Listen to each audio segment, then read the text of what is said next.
Oh my gosh. Oh, I can hear myself. Hi. What happened to my background music?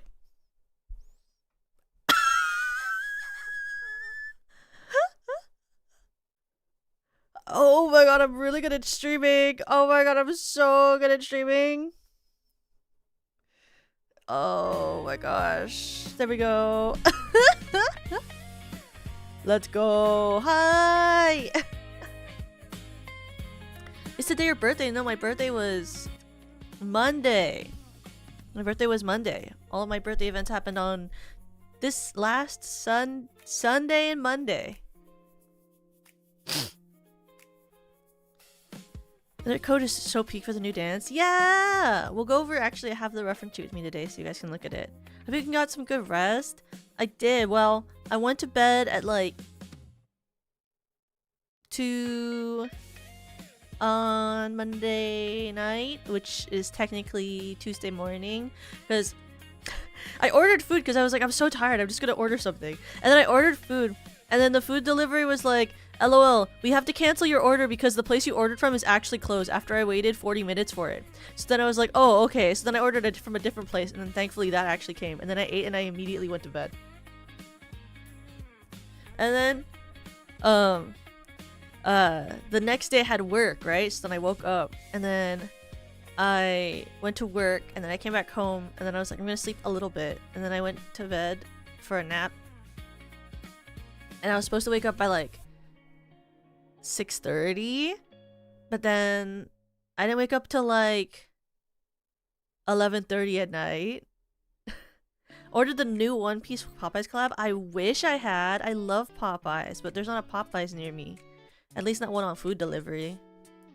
Then I went to bed early not early, actually late, because I woke up at 11, and instead of going back to sleep, I was like, oh, I have to do some stuff, because what'd you call my because I had slept, I hadn't filled out like I needed to send Senbei a Google Doc that had like all of the questions I wanted on a Google form for the Donathon rewards. So I stayed up, and then I made that list, and then I added the credits to the concert, and then I went to bed. I also made dinner, so that was like a couple of hours. So I went to bed at like 4. But then I went to work again today, and because I was working virtually, since I was working remote, I did my job. I tried to like do it as fast as possible, and then I took a nap. And I took a nap, and now it's now. I woke up like 40 minutes ago. Smiles. Because I took like a 3-hour nap. Oh my goodness, you know, it was really crazy. It was super crazy. Okay, so I mentioned it a little bit during the birthday stream, but I'm like literally so full spaghetti. I'm idiot spaghetti. So last week on Friday, I had an MRI, right? I had this MRI, and they were like, you know, there's they're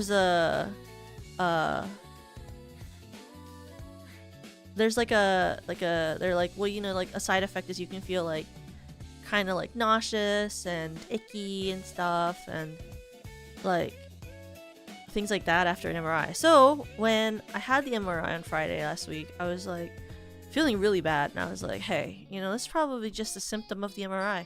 And they were like, are you warm after the MRI? And I was like, no, I'm not warm, I'm actually kind of cold. They were like, that's interesting, normally people are telling us they're really warm after one. And I was like, who freaking knows? I am always cold. But then I went home and I felt really, really bad. And I was like, oh man, because I'd wanted to edit on Friday because I was editing the whole week, and I was like, well, I'm just gonna stay up every night and then try to get this done. I felt so bad. I was like, I'm just going to bed. I woke up the next day, and then I like had like on both sides of the column of my neck, I was like, my neck was like really like tense, and it kind of felt like slightly like puffed up, and I was like, is this from the MRI? I DM'd Yui. I was like, Yui, I feel like like bad. Like, why does my neck, like my neck feels like so tense? It like I can't turn it to like, I can't turn it like side to side and forward and back without it being like really stiff and painful. And she was like, you should go to the doctor. And I was like, I don't have any time to go to the doctor right now, so I hope it just goes away. I was like, what the heck is happening? So I was like, just like, I'll just deal with it, and then after my birthday I can stop dealing with it, you know? Like, it doesn't matter. What is a little bit of pain and stiffness in my muscles if I complete my goals? So I was like just working with it for the last couple days until I finished my birthday stream. I was just like, it's just gonna be painful to move my head. That's totally fine. I don't really care. And then I woke up on Tuesday. I woke up on Tuesday, and like my neck pain and shoulder pain that I was dealing with my head was like completely gone. And I was like, Yui, I think that it was stress. And she was like, well, fuck, duh, yeah. I was like, because I was like stressed, but I wasn't like as stressed as like last year with the brunch bunch. So I was like, this physical condition that I'm dealing with right now could not be stress. This has to be my MRI. No fucking way it's stress. Like, this has to be like a side effect of getting an MRI done. I was like really blaming this MRI for like a lot of like physical pain I was dealing with. And no, it was definitely just stress. It like disappeared as soon as the event was over. I was like, what the fuck? That's crazy, bro. I had never experienced something like that before. Because normally when I experience like anxiety, like stress stuff, like it's like I have like this one tiny patch on my ankle where I like get like eczema when I'm really stressed. And I'll know that I'm really stressed because my ankle will get really itchy. And that's when I know like, oh, I'm really stressed out right now. Like I need to do something about that. But no, I just had really I had really severe neck stiffness and pain, which was really funny. I was like, I feel like an anime character, you know? It really felt like anime character core. Or that's how I see it. I was like, wow, why am I just like an anime character right now? This is like really giving that. At least I wasn't like Cardcaptor Sakura where she gets like that really high fever and then she falls over or whatever, and then like depends on like Shout to like take care of her or whatever. But it was really interesting. I hadn't experienced something like that before, so it was very different than the norm. I need to change this. There we go. It is a little bit different than the norm, you know? But I've been having a good time. I've just mostly been sleeping when I'm not working. This the last 2 days was just me like working on my regular job and then being like, well, it's time to take a nap. But I still have things that are due this week, so I have to do them after stream. But I actually still have stuff that is due this week, so I have to do that after stream. There are important things that are dead. The deadline was technically like earlier today, but I was given an extension, so it's okay.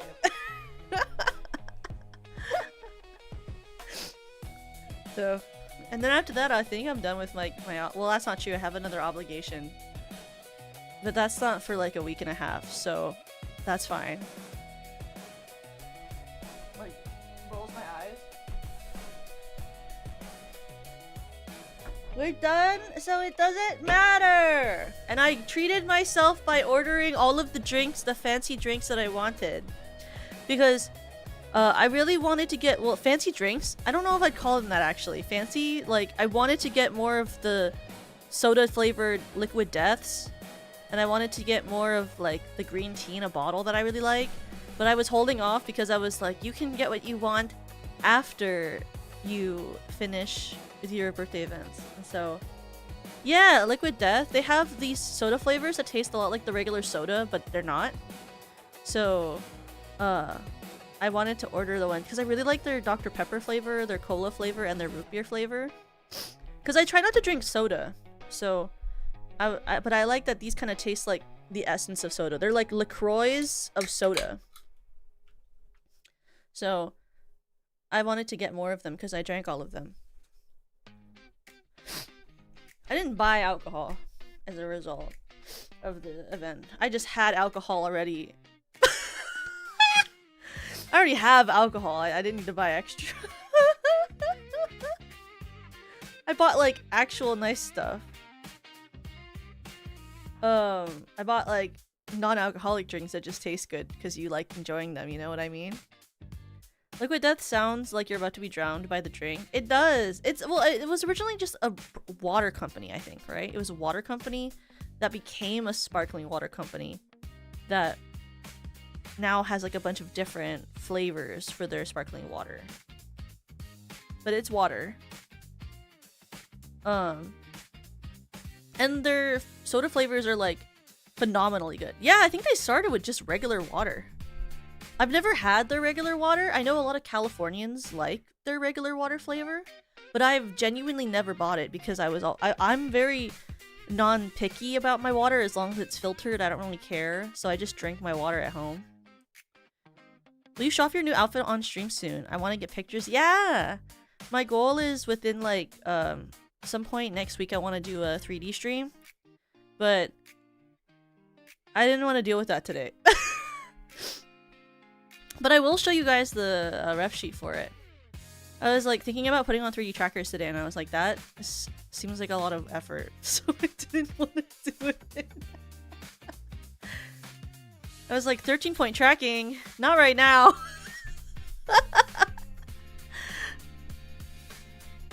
13-point tracking. Yeah, water that came in a cool can and was overpriced. Apparently it was good tasting of like filtered waters. Like people have given it a good tasting rating. Or at least that's what I remember on GMM. Stevie liked it. I usually just get their peach, grapefruit, and mango flavors. Yeah! My friends read like their lime and their I think it's the grapefruit one. But I always get their like when I order them, I get their soda flavor because I like their soda flavor. And I also like their green tea flavor. It's caffeinated, that's cool. It's like the amount that you would get in tea, so it's not like over caffeinated, so I can still drink it. The only times I've had regular like are they carbonated? They are. But like I like carbonated drinks. I actually have like a carbonator that I have. Like I have a soda stream. I don't use it all the time, but I have one. And what I like to do with my soda stream is I'll buy like a thing of juice and then I'll carbonate water and then pour like a little bit of juice into it to like dilute the juice so it's not as sweet, and then it becomes carbonated, so it's like I made my own version of a soda, you know? It's like how I use my soda stream, because I do like just carbonated water, but I love the way it tastes, like especially if you take like Pog or guava juice and you dilute it with like carbonated water, it just becomes like a guava flavored or a like Pog flavored soda, which is really, really good. I especially like how it tastes with Pog. But I love guava. I'm a big fan of guava. I think guava just tastes really good. I never had just the fruit before actually, but I love the flavor of guava in like juice. I like guava juice, I like passion fruit juice, and like mango juice.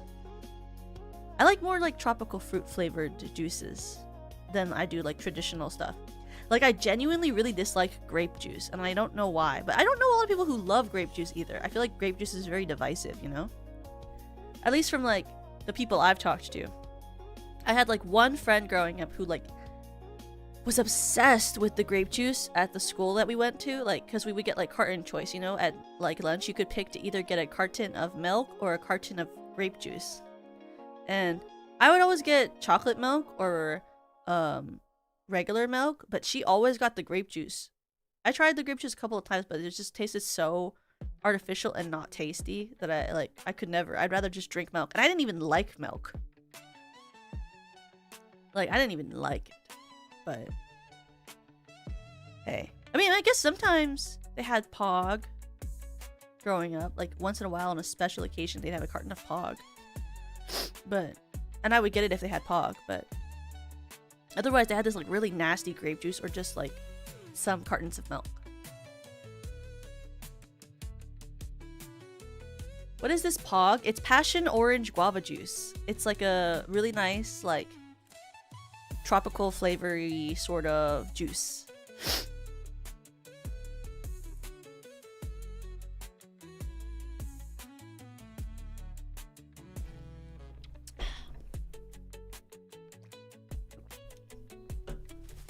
It's a little expensive now, but I like to buy it as a treat sometimes if it's at the, if I'm at like the market.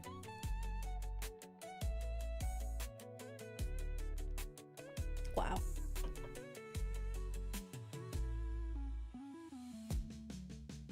I really like took a swig of my carbonated drink and then immediately spilled it on my shirt. That's so smart. I'm so good at being alive. I really opened that can and took a sip and then immediately spilled it on myself. That's fine. Hey, at least I'm not someone who spilled it on my desk. Looks at Hiyori Wokami. At least I didn't spill anything on my desk. I'd rather spill it on myself than spill it on my desk because then I'd have to worry about my electronics. I forget which stream it was. I was watching her and then she like immediately like started, she like immediately like spilled right on her desk and I was like, oh my god. I forget which stream it was though, but it was so funny. But I have like a list of things that I was gonna talk about today because I felt like otherwise I would forget. What am I doing? Where's my Google Doc? Oh yes!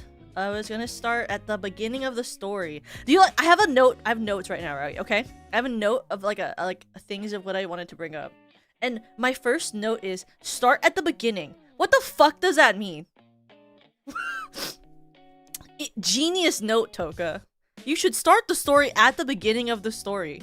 What the hell? Yeah. Sorry. Let me just start at the beginning of time.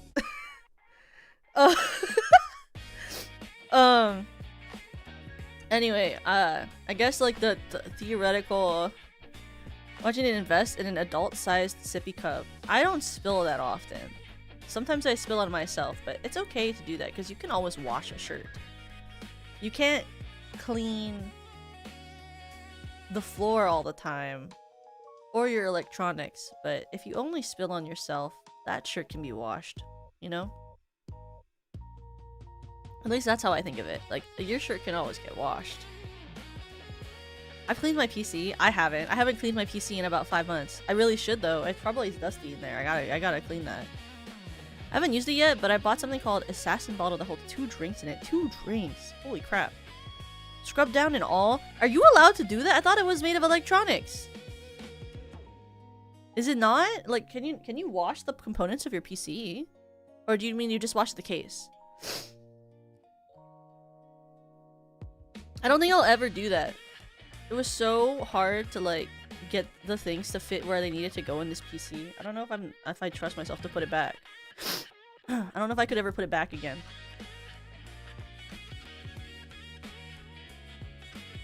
Oh, the beginning is, I wrote a note underneath it. It was about, oh, how I came up with the idea for the 6th musical in an elevator with Serena starstruck. Yeah, you have compressor. I have a rechargeable like thing that pressurizes air so that I can like pressurize my PC. Pressurize air through my PC. Like I have one of those. It's like a mini vacuum / air pressurizer on each end, and you just like press a button and it goes like, and then it just like goes all over. But good tissues and wet wipes. Wet wipes. That's crazy. I'm so scared of like anything even remotely wet touching the PC. But I just have never done it before. I always just use like the air pressurized thing to clean it because I get scared if I do anything else. I'm gonna break it. I can't afford to fix anything of my PC. My PC is like my ability to do my job, but also I don't want to risk ever breaking it because what would I do then? What could I do then at that point, you know? What do you even do at that point? I'm like, hey guys, I broke my PC. Give me time till I can afford to buy new parts for it.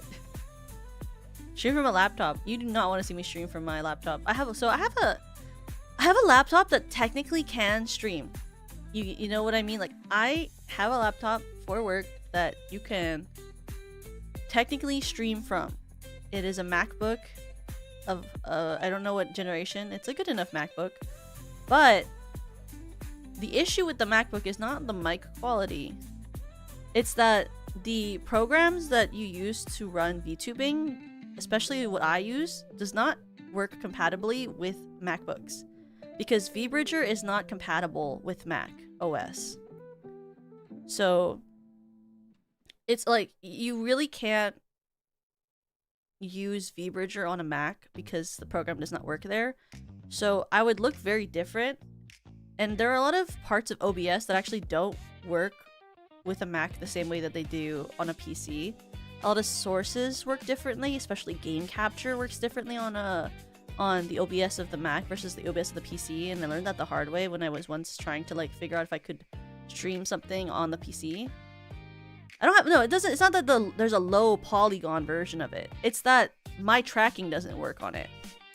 You've seen how my tracking looks on it when I've been at Perry's house, because that's what I used to use my model at Perry's. Like if you look back at Perry's karaoke with me, how my model is moving like super janky. That's because I was on my laptop instead of a PC because of the fact that there's no VBridger. Because like my model works, quote unquote, my model works without VBridger, but also like not really. It works if you were to be like, yeah, it can open its mouth. Like I can open my mouth. If you want to hear me sound like I'm using an Xbox mic, wait. I can do that pretty easily. Let me put on a voice changer. Here. Let me pull my... Let's put on Discord. Let me jump into a Discord call so you can hear my thing. Watch this. We can do that. Here, we can do that. That's possible. Okay. So... Let me change this Discord. There. And then... Oh, why is this not... Yeah. Are you hear double of me right now? You should be. Can you hear double right now? Is that working? Why is this not working? You're not? Fuck my... Okay, wait. Join from... Ooh. Why is my voice mod not an option? Oh, there we go. Okay. Okay. Can you not hear this? You should. There's like... No way in hell. What the hell? Oh... This? No. Which one is it? Discord. Okay, wait. Maybe it's one of those OBS things where I need to add a new source even though I shouldn't have to. Which happens actually a lot.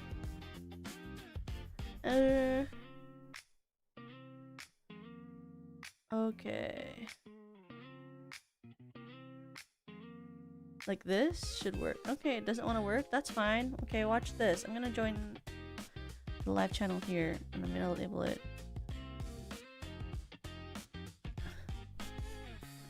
Just for a joke. Don't join. I'm live. Just so none of the girls jumps in here and thinks I'm just hanging out. Even though it's a live channel, so they shouldn't think that, but okay.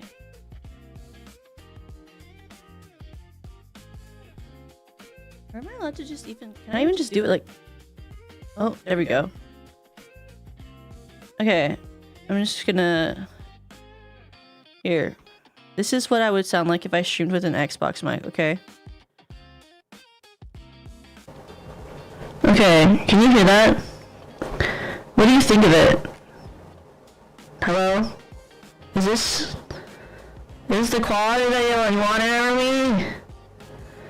Is this what VTubing is? Like, if I stream like this, would it bring you joy? It's not in my mouth! I'm a normal distance away from my fucking mic! Why don't you like it? You asked for it! You like this mic! You think it's good! I'm a normal distance away. My gain was what it was right before this! You like it! You think it's awesome! I paid money to get voice mod for this type of shit! Well, actually that's not true. I got it so I could get some, like, normal fucking reverb. There's like a reverb effect that I wanted, and then I mean, you had to have this.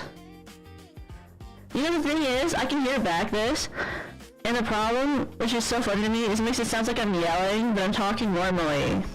I'm talking 100% normally, like I was right before this, but it sounds like very aggressive. But I'm not talking aggressively, just so you know. I'm talking just as good as normal, like nothing is different. You know? So, yeah. There's a lot of, like, very interesting voices that I've never used. I got a voice mod for reverb. So, yeah. Anyway, I should turn this effect off. Anyway. Wait, this is my Discord mic. Okay, wait. Go back to your regular mic. There you go. This is my normal mic again. Thank God. Gosh. No, please keep it. What the heck? Why do you miss it? You have multiple mics? I have one mic. But if you use voice mod, which is an application, it allows you to edit the mic settings you currently have for what you broadcast through Discord. I can't go back to normal mic, Toka. The sound quality was so different. Yeah, the sound quality is an Xbox mic versus a Shure SM7B, one of the most normalized, used, popular, like, fucking podcasting mics in, I guess, the whole entire fucking world. Like, you record, like, the mic that I have currently is the type of one that you would record, like, an audio, like, podcast on. You want a full stream of that mic for next year's Dawn Award? I mean, I can. I don't know why. I don't know why you'd want that. We could do that. I mean, if you want me to do a Gamer Rage stream, I could do that. I could put it on when I do Jump King. Can you imagine? Like, if I just do that during the Jump King stream, would that bring you back to original Crash Out Core? Would it be possible to speak shit to everyone? I don't speak shit to people. You guys have heard me bad talk, like, do, like, my version of, like, bullying bad talk. I don't know if I'd call it shit speaking. Is it good? What do you consider what do you consider the way that when I bully people? Do you think that's like good speaking shit? Like, oh my god, when I told Hio and I asked you guys if you thought she was funny, like that was good. That was bullying, I think. That's good. That's good bullying. I get angry quite easily. I just don't express it in, I guess, a traditional, like, angry fashion in the same way. Anger is a very interesting emotion. It's like, I feel like a lot of my anger immediately becomes disappointment unless I'm playing like a rage game. Like, agree. That was just like frustrating. I was like, I don't even know what I'm doing anymore. Like, why am I a streamer? It's more like friendly bullying. I've never tried to bully someone without it being friendly. Well, that's not true. I tried to bully this one guy who was bullying me in middle school, and I was really mean to him. And then he cried, and then I got in trouble even though he was bullying me for like 5 years. That jackass. You know, but it's okay because I found out that that guy works at like a pet store and I'm not doing that. So maybe I'm the winner?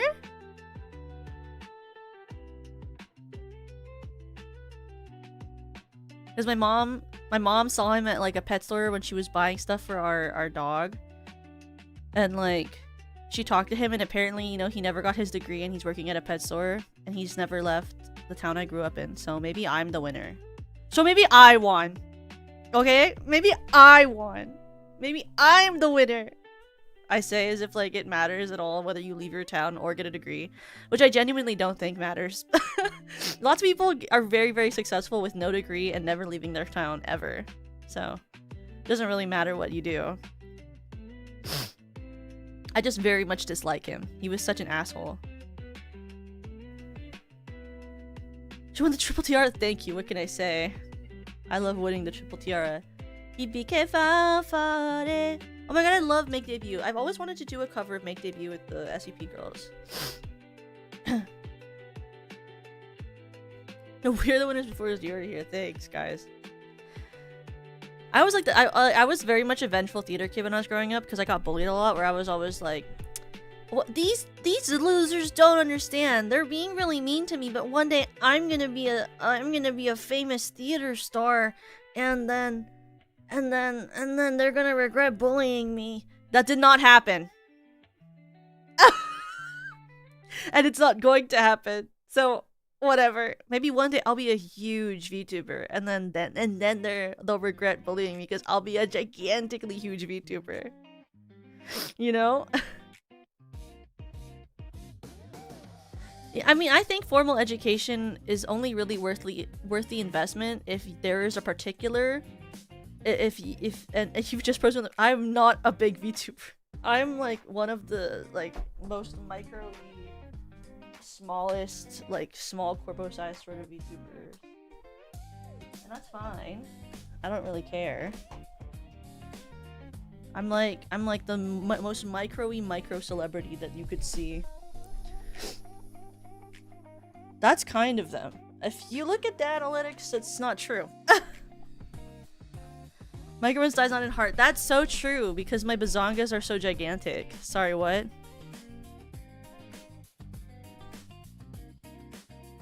Grease at the end of the year? That's awesome. When I auditioned for my school did when I was younger, one of my schools did a production of Grease and I auditioned and I didn't get cast and that was fine. The director was like, "You can't sing well enough to be in the show yet." And I was like, "Hey, sick nasty, that's a real reason." I had a friend listen to Cry Out today. She really liked it. That's so kind of her. That's very sweet. I like Cry Out as a concept.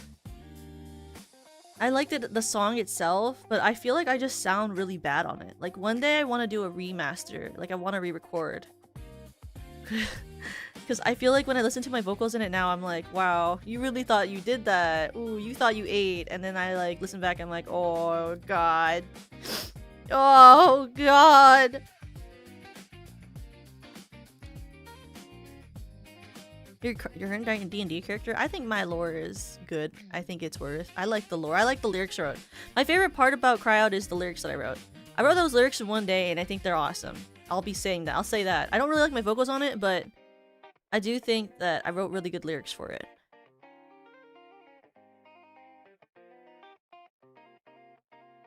I wish having a nice voice and personality got me into things when I was younger. I went to a pretty competitive theater school growing up. So a lot of casting was based off of like, I don't know, there were like in-house dynamics based on popularity. There was a lot of stuff based on seniority. There was a lot of stuff based off of like a lot of things. What happened to all the other songs that were on Spotify? I think they should still be up, shouldn't they? There's Cry Out, Lost in Time, Starlit Horizon, Brainworm, and then Infinium. Those are like the 5 songs. Oh, and the Revolution Driver is now up, so I guess 6 songs? SVP songs. How are you feeling after Monday? I'm still tired, but like, it's okay. I'm tired all the time. I still have things I have to do. I still have some deadlines. I'm not done with it, like my deadlines yet. Revolution Driver out! I'll rewrite the deepest parts of me. Whatever you do for the next one, we'll see how long that takes. The thing about original songs is you kind of have to be patient. It depends on... So, for my next song, I have a very strong idea of what I want. But I really want to work with, like, I have, like, a list of 5 producers that I really want to work with that I'm going to have Senbei reach out to. And I am personally willing... If one of the people I really like says, yeah, we can work within your budget, but you're gonna be on a waiting list until I have free time, I personally am not opposed to waiting if I need to on someone's wait list to get a producer that I like, just so you all know. I have personally no qualms. So if there is a person that I really like that says yes, but they have a waiting list, I will personally be waiting on their waiting list until they have time to work with me. I think you guys would really like the 5 people that I'm having Senbei reach out to that I really like the work of. To see if they're in our price budget. Because also, I mean, I do have a price budget. But, like, I hope one of them will at least be. Because I think you guys would like the style of music that they all produce.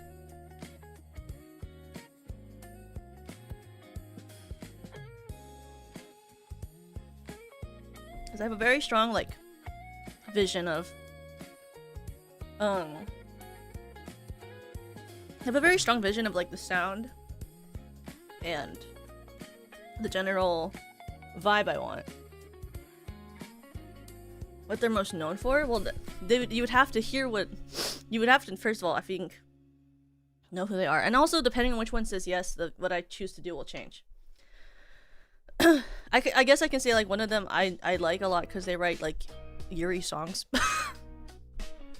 One of them I like because they write really fun, more electronic music. One of them I just really like this one song they wrote, and I found out that, you know, they're around and they've produced stuff that I've liked. Of course Yuri is involved. Hey, what if I made a pop hit and it was like Yuri?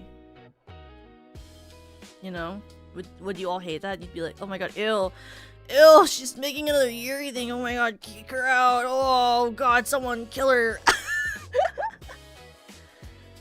This is the worst day of my life, more Yuri, oh god, my skin is crawling, ew.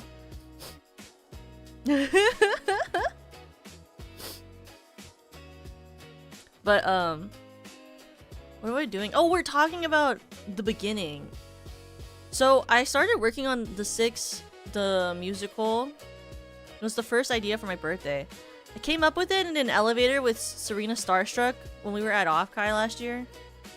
I was like, Serena, and she was like, yeah. We were in an elevator, and I was like, Serena, what if what if I did Six the Musical for my birthday next year? And she was like, that's cool. I love Six the Musical. And I was like, yeah, I just don't know how I'd make it work.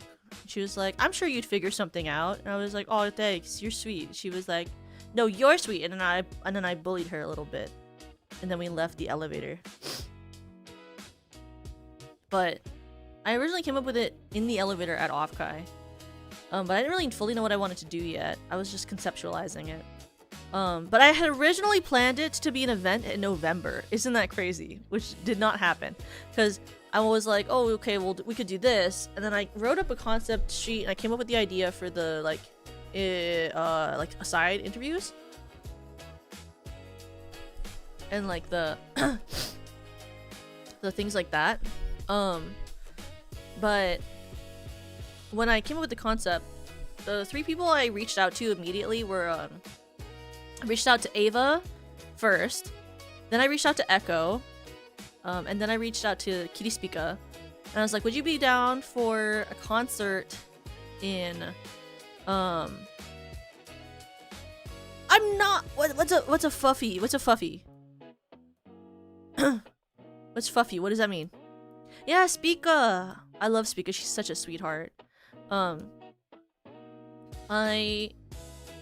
I wanted, Spica was actually, if Echo had said no last year to the Brunch Bunch, I would have asked Spica to be the princess character in the Brunch Bunch, because those were the 2 on my list. Because every time I every time I reach out to people for the musical stuff that I do, I always have like a first choice and then like an alternate in case someone says no, because I never expect people to say yes. It's a pretty big commitment to ask someone to commit to something like that, because it's a long-term project and it requires meeting due dates. So I completely understand when someone's like, oh, that's too time consuming.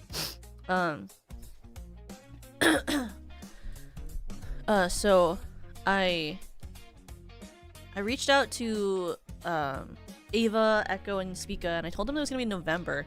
But then after Offkai, Yui was like, what if we do a school event?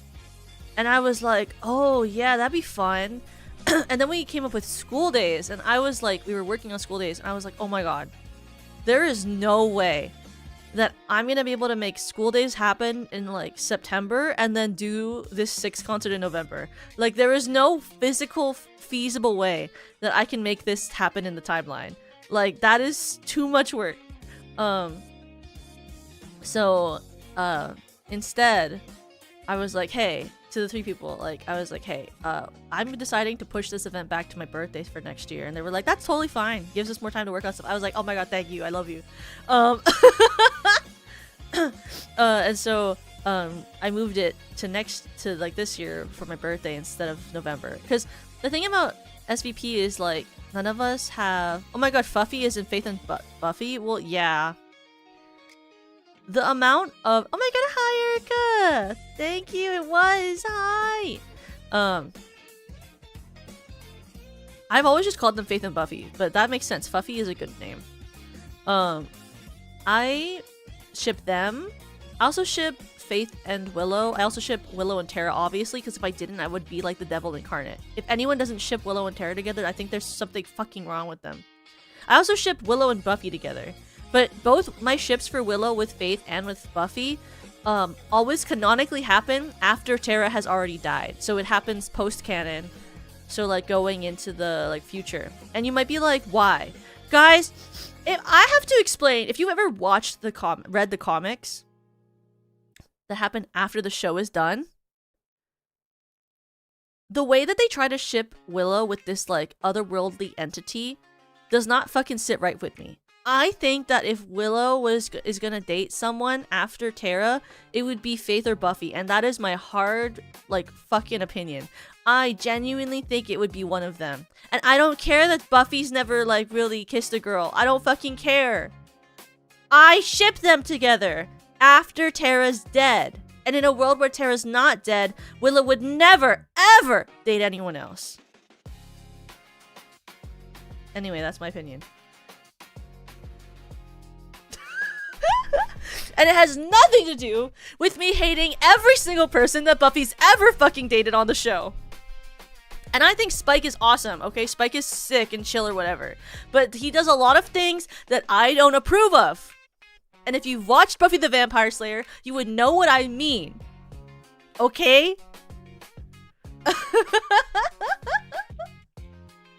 I'm so passionate about Buffy the Vampire Slayer.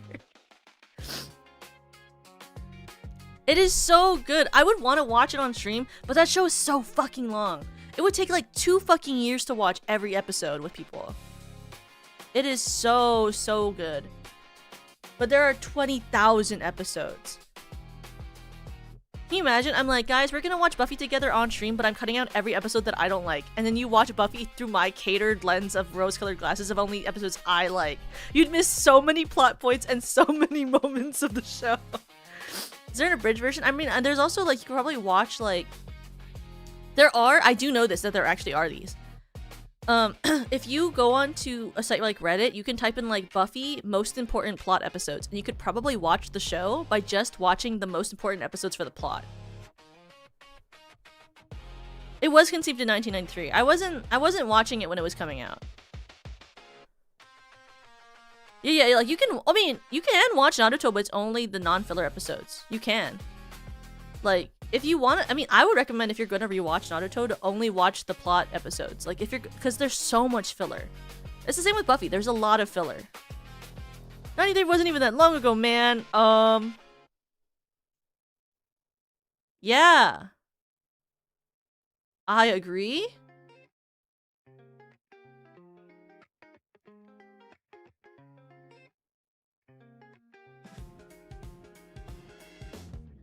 So just clarifying, I'm not a yeah, 93, it wasn't a long time ago. Naruto turned into a woman? I think there is, right? My favorite filler episode of Naruto is when they make ramen with the Rasengan.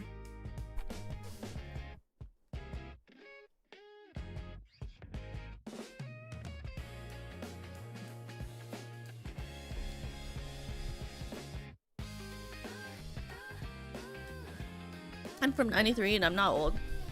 I don't think anyone's old, guys. I make fun of people for being old, but I actually don't think anyone's actually really that old. Age is like a number, bro. I was considered a very, like, when I was growing up, everyone told me that I was, like, very mature for my age. And they've told me that. I was told that I was mature for my age since I was in preschool, guys. So, like, genuinely, what is age? I've been told since I was in preschool that I was mature for my age, and I was told that, like, I was very respectful compared to my peers since I was that young. So genuinely, like, I don't really understand the concept of age for that sort of thing.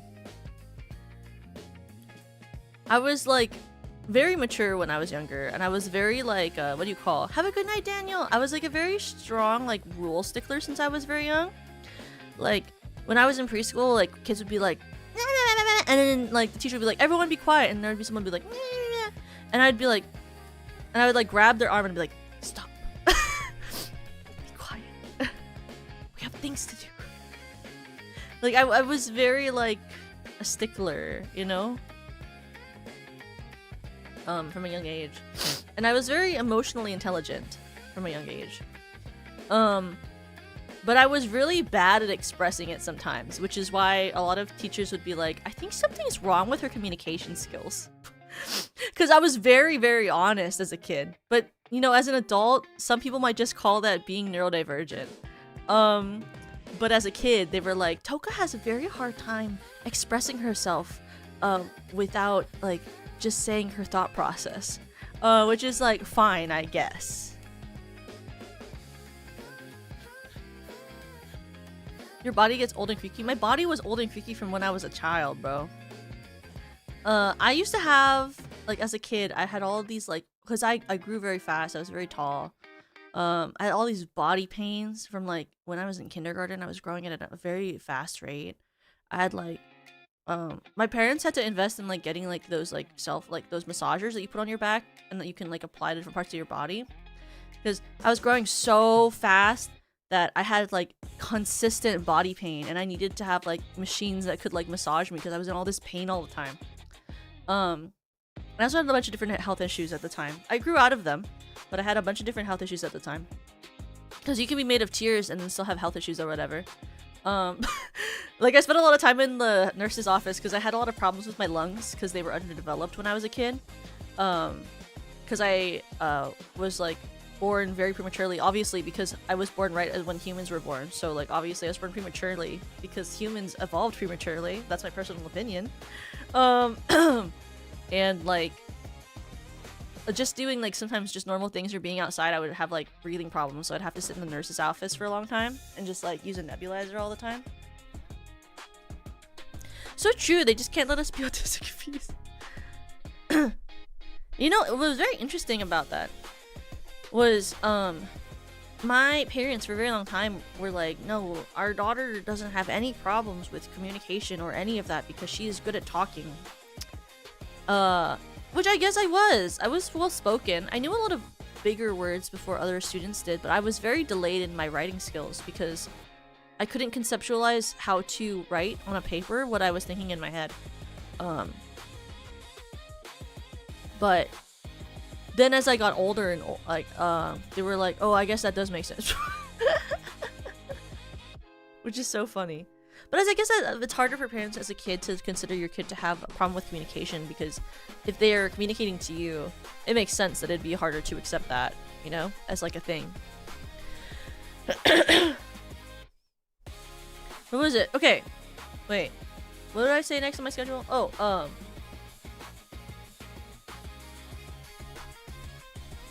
so I had, I will tell you, I had never considered not doing the Musiverse relay. this year. I had actually never considered not doing it. Like, as soon as I did it last year, I was like, I'm obviously gonna do it next year. Like, genuinely, I was like, why would I stop this? Like, you know, like, in what world?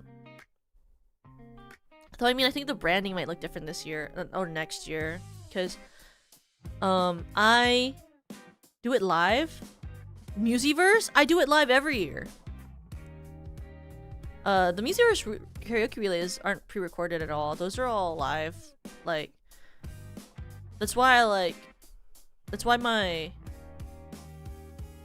I had to pre-record the Celestia part for mine, and then like it sounded so bad because I hadn't audio tested any of it because I recorded the Celestia part. Bro, I recorded the Celestia part where she's like singing with me. I recorded that within like an hour before the stream, okay? And then I mixed it like really poorly in Reaper because I couldn't have time to export it to my laptop where I have my actual mixing program. And then I listened back to it and I was like, oh my god, the levels are so bad. The levels are so bad. But that's fine. It was last minute because I needed it. But I always do the Musiverse live. So does most of the girls. I think the only time anyone's ever used something pre-recorded is if they're sick. Like, last year for Rena's part of the relay for Musiverse, she was sick at the time, so she pre-recorded some stuff a couple days beforehand when she felt she was getting sick, so that she could play some of it live. Because the whole point of the Musiverse karaoke relay is that it is live. But if someone is like getting sick or they're worried about something happening to their voice, I have no problems with them pre-recording something, just because like I'm like, well, you can't control that. Like, if you feel like you're getting sick, then you might as well record something, because it's better than like trying to sing when you're sick, because it can really fuck with your voice. But everyone normally does stuff live for the Musiverse relay. I think the only stuff you can't really do live is if you're gonna sing with yourself, then you probably have to record the one part of the person singing it live, because obviously you can't sing two things at the same time. But other than that, everyone does the Musiverse relay live. So happy you did an MLP karaoke for the...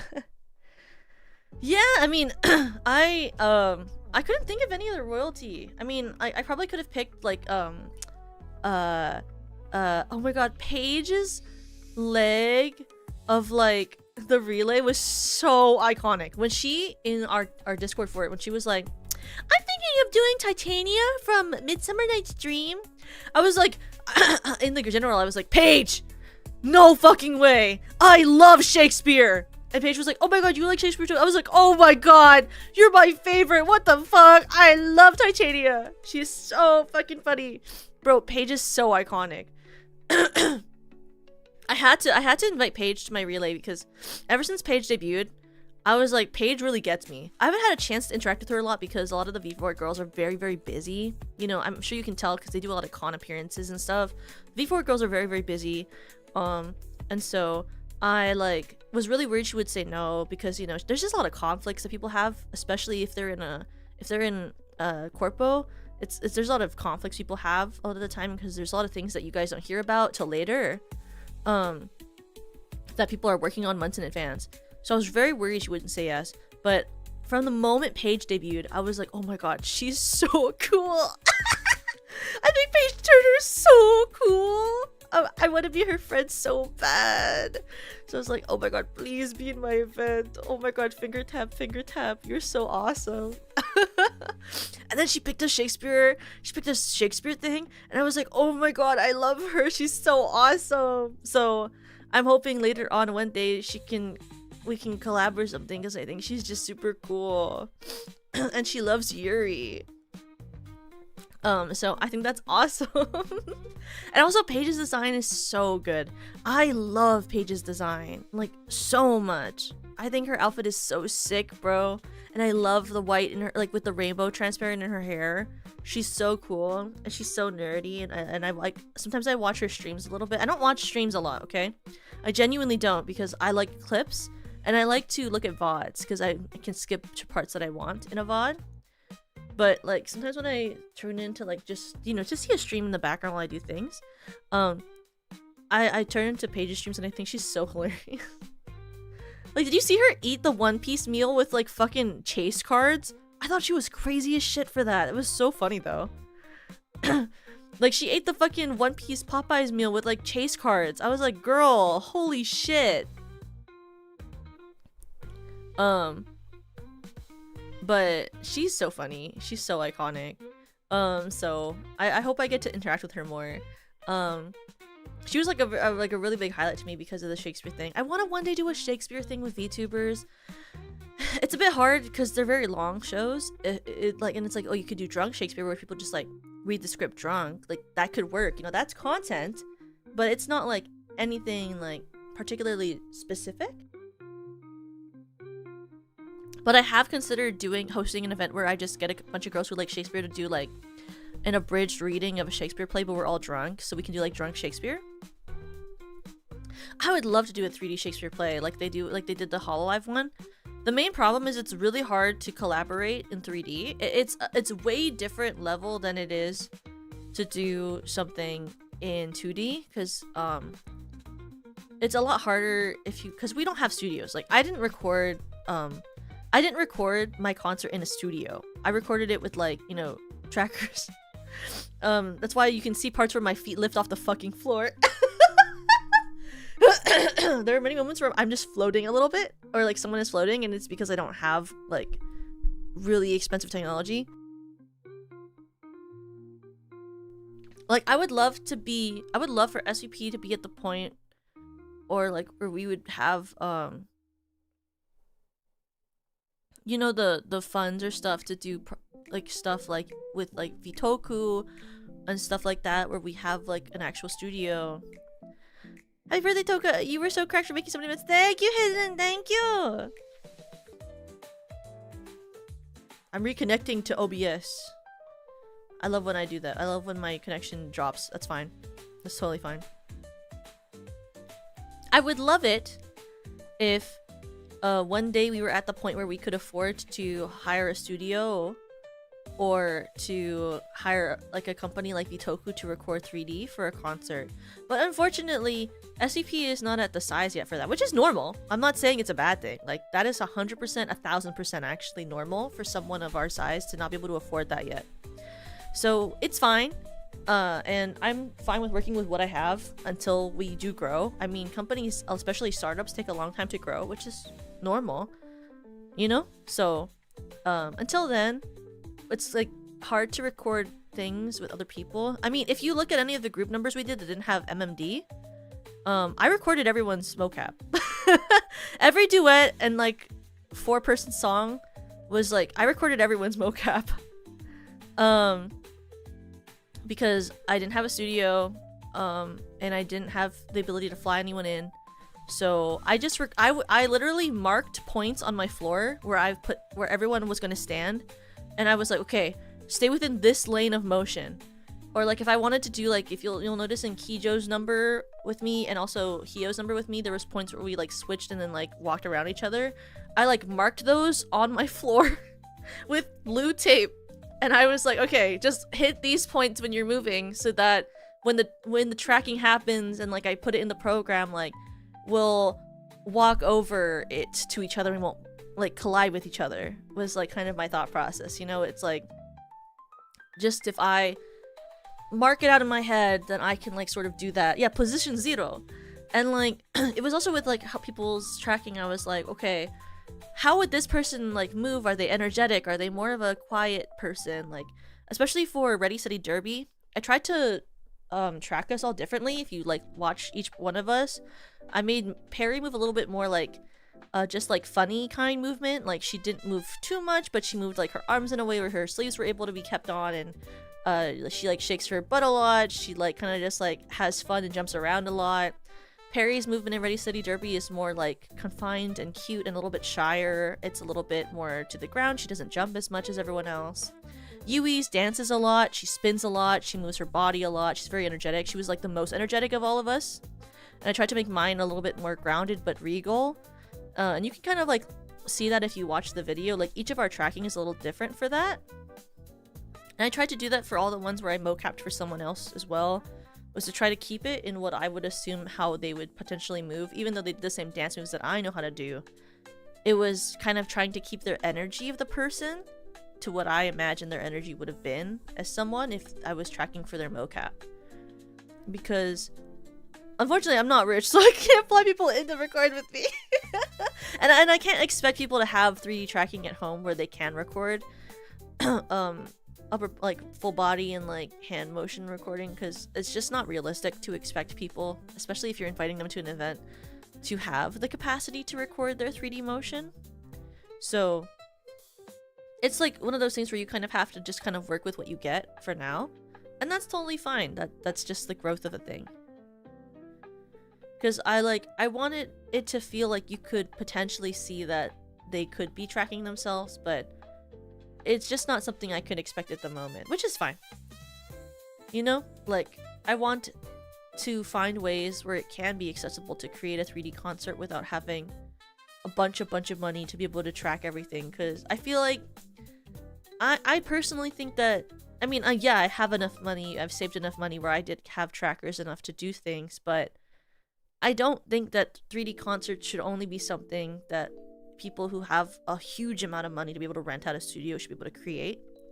Not in like those people are bad for that, but in the way of like, I just think that there are ways that people can work around stuff, and I want it to be that way because I want people to be able to, you know, fulfill their idle dreams without having to like be able to pay like the fee for like $200+ an hour to rent a studio, you know what I mean? Because it takes a lot more than an hour, I'll tell you that. I think I spent one of the days I spent recording motions, I recorded like a good half or the songs or more. I think I spent maybe about 8 hours recording. If you do that by like more than 200, maybe count it as 300, and that doesn't even count key clean up. It's a lot of money. I mean, especially because if you're recording, if I was better at 3D, I would be able to put my feet on the ground, because the thing about 3D a lot of the time, if you are watching anyone who has a mocap studio, is that you have to be able to get key cleanup. What that means is when you record 3D motions, even if you have the highest quality stuff, you need to be able to clean the keyframes between parts where tracking does not work potentially the way you want it to. That means being able to reposition feet, reposition arm movements, wrist movements. That's why you'll see like parts of my movement where it breaks up, because I don't know how to clean keys. And so feet will lift off the ground and things will glitch out a little bit, and like it's like you can't really fix it because you don't know how to do things like that, because I don't know how to do things like that. So like there's like things that I don't know how to do that I couldn't do, that if you had a professional studio, they could do that for you. It fix the motions for you, clean the keys for you. And so that's how you can kind of tell like the difference. I mean, like big studios, that's kind of how they work, you know, they have key cleaners and they have people who know how to use MMD and use camera work. Like all of the cameras I used for the concert were actually MMD cameras that I imported into Wadodo, because I made the concert in Wadodo. Wadodo has the capacity to move a camera. It is much more time consuming than to build a camera in MMD. Lemmy for Odo specifically built a camera for our song. You'll see it looks a lot more cohesive. I hadn't learned how to do that, and I didn't have time to learn to do that. I hope by next year, maybe I can learn how to make MMD cameras so that the cameras are more intentional. But I didn't have time this year to learn that as a new skill. Like, Lemmy already knew how to do that. I didn't know how to do that. So I was like, fuck. But I hope by next year I know how to make MMD cameras, because that'd be kind of cool. It'd be kind of helpful too. From how she showed it to me, it kind of looks a lot like After Effects. Not like looks like it, I guess. It's a very different interface. It kind of works a lot like keyframing in After Effects, which sucks ass because I hate keyframes in After Effects, but also they're very necessary to make things work. So I'm sure I could learn how to make MMD cameras if I wanted to. I might try to learn, because I think it would look better than me throwing a bunch of cameras into Wadodo and retaking everything multiple times and then just editing them together in After Effects after the fact. Because MMD cameras are not like really that much editable in Wadodo. It's like you throw it in, you can choose how close or how far you are, but you can't really edit how they move in After Effects or in Wadodo. Because Wadodo more just like plays the camera.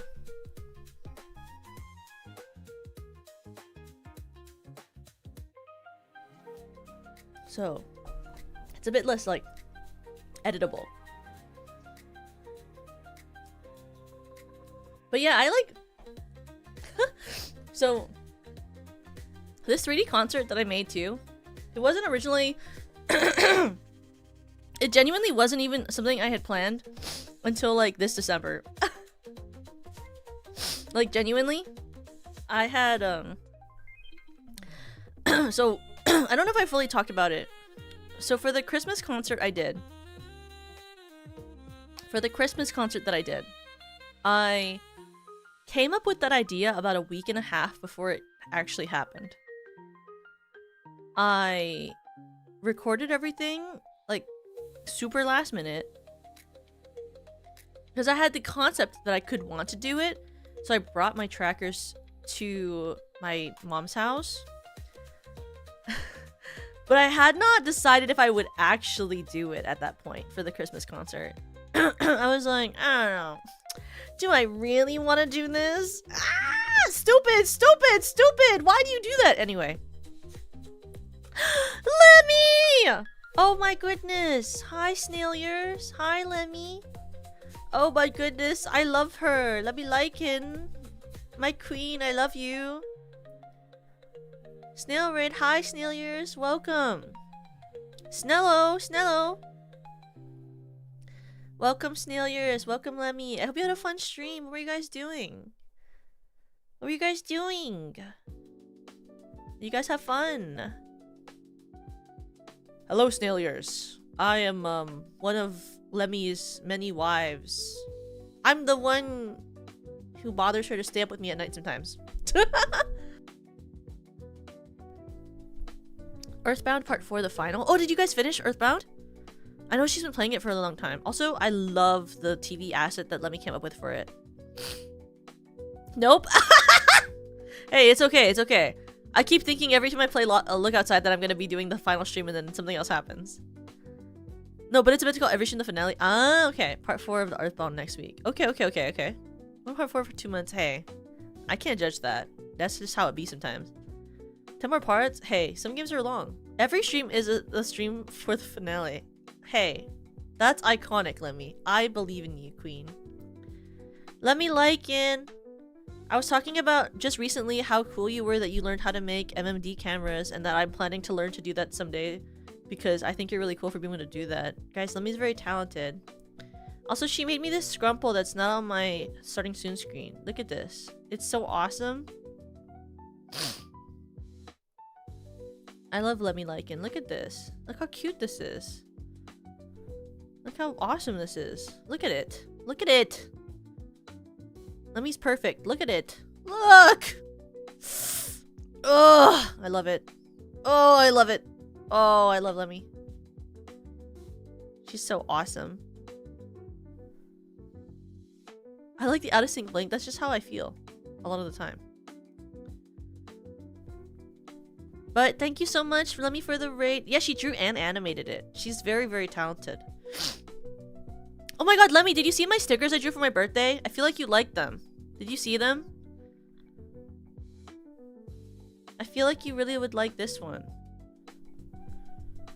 I think you'd like this one.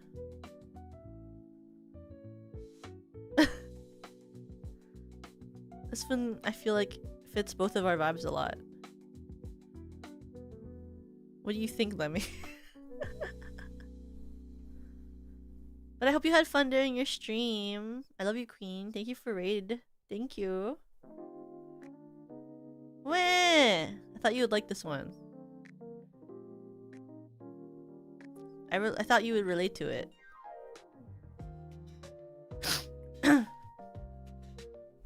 But we were talking about the concert. I was telling them, also Lemmy knows this because she was there when I was freaking out about it.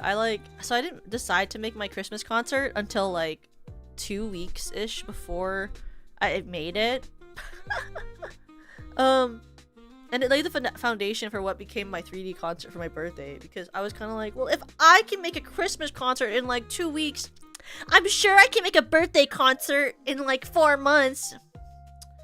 I have a weirdly strong amount of confidence for someone who's so insecure. And that's not something I came up with, by the way. That is what my teachers have told me since I was in high school. My theater teachers. Like, I had 3 theater teachers theater teachers in high school, and all of them had at some point said that to me, that I had a strange amount of confidence for someone who's so insecure. Like, I am a very insecure person, but I'm strangely confident about it. Like, about my capacity for someone who, like, self-deprecates all the time. Like, I'll say that I suck ass, and I, like, genuinely feel like I'm not that talented, but I'm also really, really confident about the fact that I can make things happen. And I don't understand that. It doesn't make any sense. Don't know why I feel that way. But I'm weirdly confident about my capacity to make things happen, regardless of whether I actually think it can happen or not. And so I made the 3D concert for December, the Christmas one, which kind of sucked ass because my trackers didn't work, and so I had to use a different program, and so it was very jank. But that was fine. I made it. I told myself, like, hey, if you can do this, then you should do your birthday concert in 3D too. And I was like, oh my god. Yeah, I should. Do I believe that? Not really, but I mean, I did it, so that's all that mattered in the end. I made it. The one that I did in Christmas, though, was way stressful. Like, because my Christmas stream, oh my god, like, I recorded all of the motions for those songs in one day. I added It Could Be Us, the Eggtan song, the Yuri Eggtan song. I added that 2 days before the concert. Like, I heard it came out 2 days before the concert. It was not in the original set list. I liked it so much. It came out 3 hours after it came out. I was like, I'm recording it right now. I recorded it. Because Eggtan had provided the instrumental in the link for the song. I was like, oh, okay, I can mix it right now. I recorded it, and then added it, mixed it. It was like the same day. Recorded the motion, and like, and I was like, okay, so I have all of these things. Okay, so now it's just recording my motions and then putting them into this. And you'll notice from that concert, I don't use any MMD cameras. That's why everything is a still shot. Some of them have like slight movement, and that was all just using Wadodo's basic from point A to point B camera movement, which sucks ass to do, by the way. If you've ever done it, it's not great, but it's fine. It works, and it's in Wadodo for free. And I like chopped it all together and then had a concert. I mixed all of that stuff within 2 weeks for all the songs that I did in that concert. It was very, very interesting. And it looked kind of mid, but hey, it was a test run. It was a test run, and it worked out fine for a test run. I'll say. That's a reference to Passion the Musical by Stephen Sondheim. Anyway, that concert taught me a lot of things. Like, don't plan things that far, like that close to the date. Stop doing that. Why would you do that to yourself? Don't do that to yourself. And I was like, shit, you're right.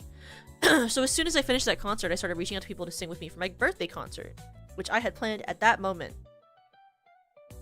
And at that time, I had considered trying to make the theme of my birthday royalty, but I hadn't decided for sure for real yet. And it wasn't until January where I for sure for real locked in and then started inviting people to the Musicverse Relay, because I hadn't invited anyone at that point.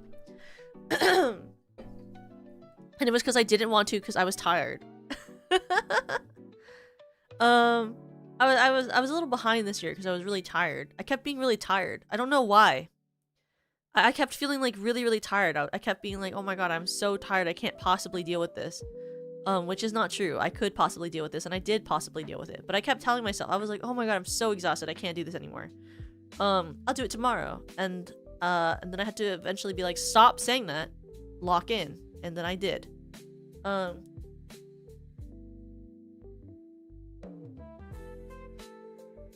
to be honest, it was all a mind game. I wasn't actually too tired. It was more of like I was spiritually tired. But hey, everyone's spiritually tired. You know what I mean?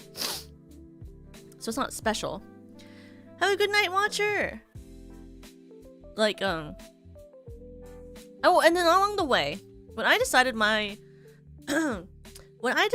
that my birthday theme was going to be royalty, is when Ida, if you don't know her, oh my god, I need to link her. You guys need to see her.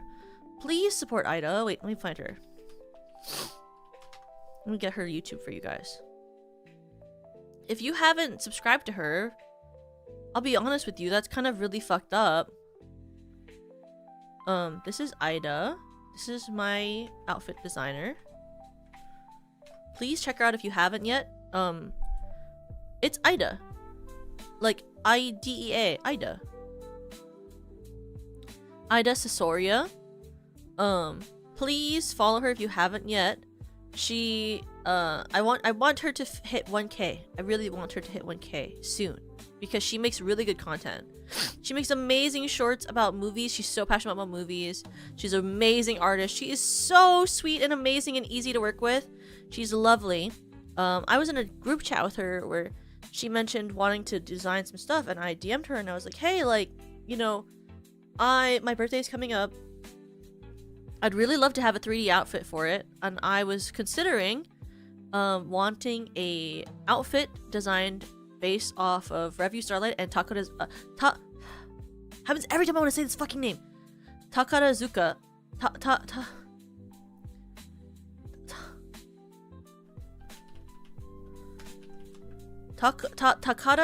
Takarazuka Review. Takarazuka.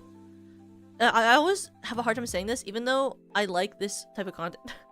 Takarazuka Theater, which is a all-female theater in Japan. It's where all the girls play all the parts. If I lived in Japan and I was born there, it would be my goal to be in Takarazuka Theater. It is like all female stories. Everyone is like, and it's not Yuri because they're all the girls are playing men, but it's like Yuri to me.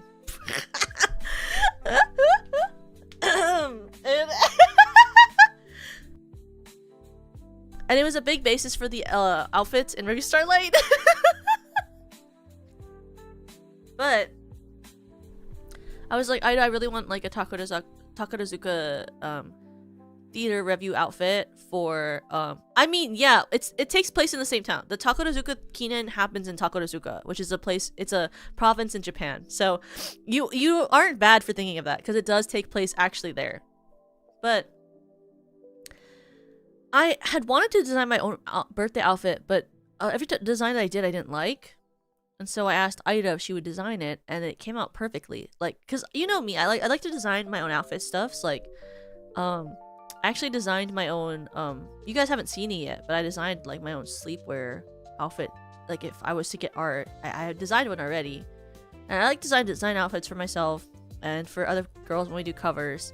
But no matter how hard I tried, I could not design like a idol Takarazuka theater review outfit for Toka. So I commissioned Ida, and she designed me this. So this is the outfit she designed. So as you can see, she gave me a boob buff. Like, whoa. Like, whoa, bro. What happened? Damn, why did her boobs get so much bigger? I didn't even ask, she just did that. And you'll see, like, there's a lot of details. Like, if you look at if you like Fuji Kiseki, you'll notice that the gloves are based off of Fuji's gloves. Like, she did Fuji's gloves for my hands. They're based off of Fuji Kiseki. And if you look at the bottom of the shoes, I asked if they could be like Uma, where they have an imprint on the bottom of the shoe, like I'm wearing a horseshoe. So also, because the outfit is based off of Takarazuka Theater, it's based off of Review Starlight, and it's also based off of Fuji Kiseki and TM Opera O. So those were the 4 references I sent. I sent her Takarazuka Theater, I sent her Review Starlight, specifically Dai Banana, I sent her Fuji Kiseki, and I sent her TM Opera O. And so this was the design that she came up with based on those things. And I asked, because she made the sleeves, originally the sleeves were like just normal sleeves, and I was like, can you make them a little bit puffy at the top so it's more royal-like? And she was like, oh my god, yeah, no worries.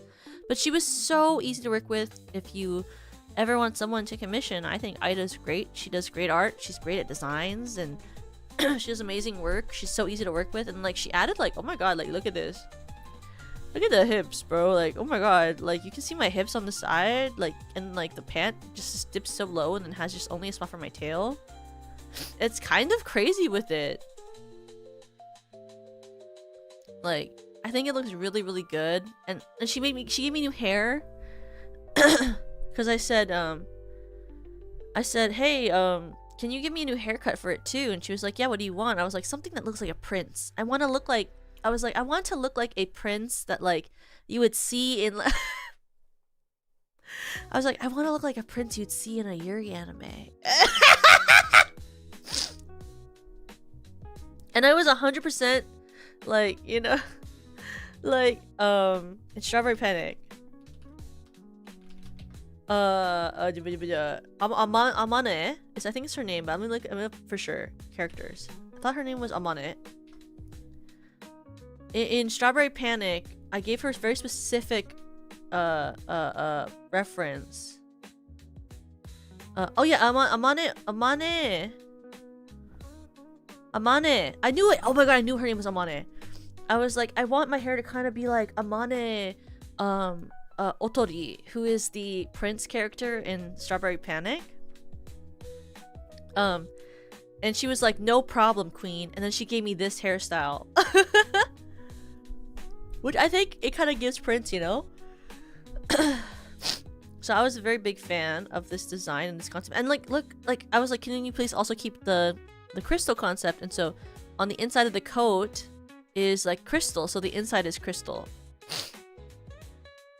Which I think works really, really well to keep like the crystal theming, while also keeping like the rest of my theming. And the thing that took the longest, literally, of this all was us figuring out how we wanted to keep the blue-purple gradient on the jacket. Because the jacket originally was all blue, and then we were like, well, that's a lot of blue. And then we were like, okay, but if it's all purple, that's a lot of purple. And so we ended up coming up with creating a gradient similar to my sweater that kind of had like a gradient of fade out to white at the bottom half, so that it wasn't so colored, because then it became really saturated. So I really liked how she came up with everything and the details of it too. And I asked her for a ref sheet for it. She was very, very kind with like making sure she had all the details out. Like I wanted at the bottom of the shoe to have a star, because it was a reference to Review Starlight, because I wanted there to be like star motifs in it, because it was like all a reference to Hikari-chan. So yeah, the ahoge, there's no ahoge in this, because it was kind of, it had an ahoge. It did it at one point. It had an ahoge. The ahoge looked really weird with the crown, so we got rid of it, because when it had the ahoge, the way it worked kind of like banged into the crown, and so it looked a little bit awkward. So I guess in this version you can assume that I've smoothed it down to blend into the rest of my head, because when the ahoge was up, it was literally like hitting the side of the crown, and I was like, that looks really weird. I was like, let's take that out. That looks really weird. That looks really weird.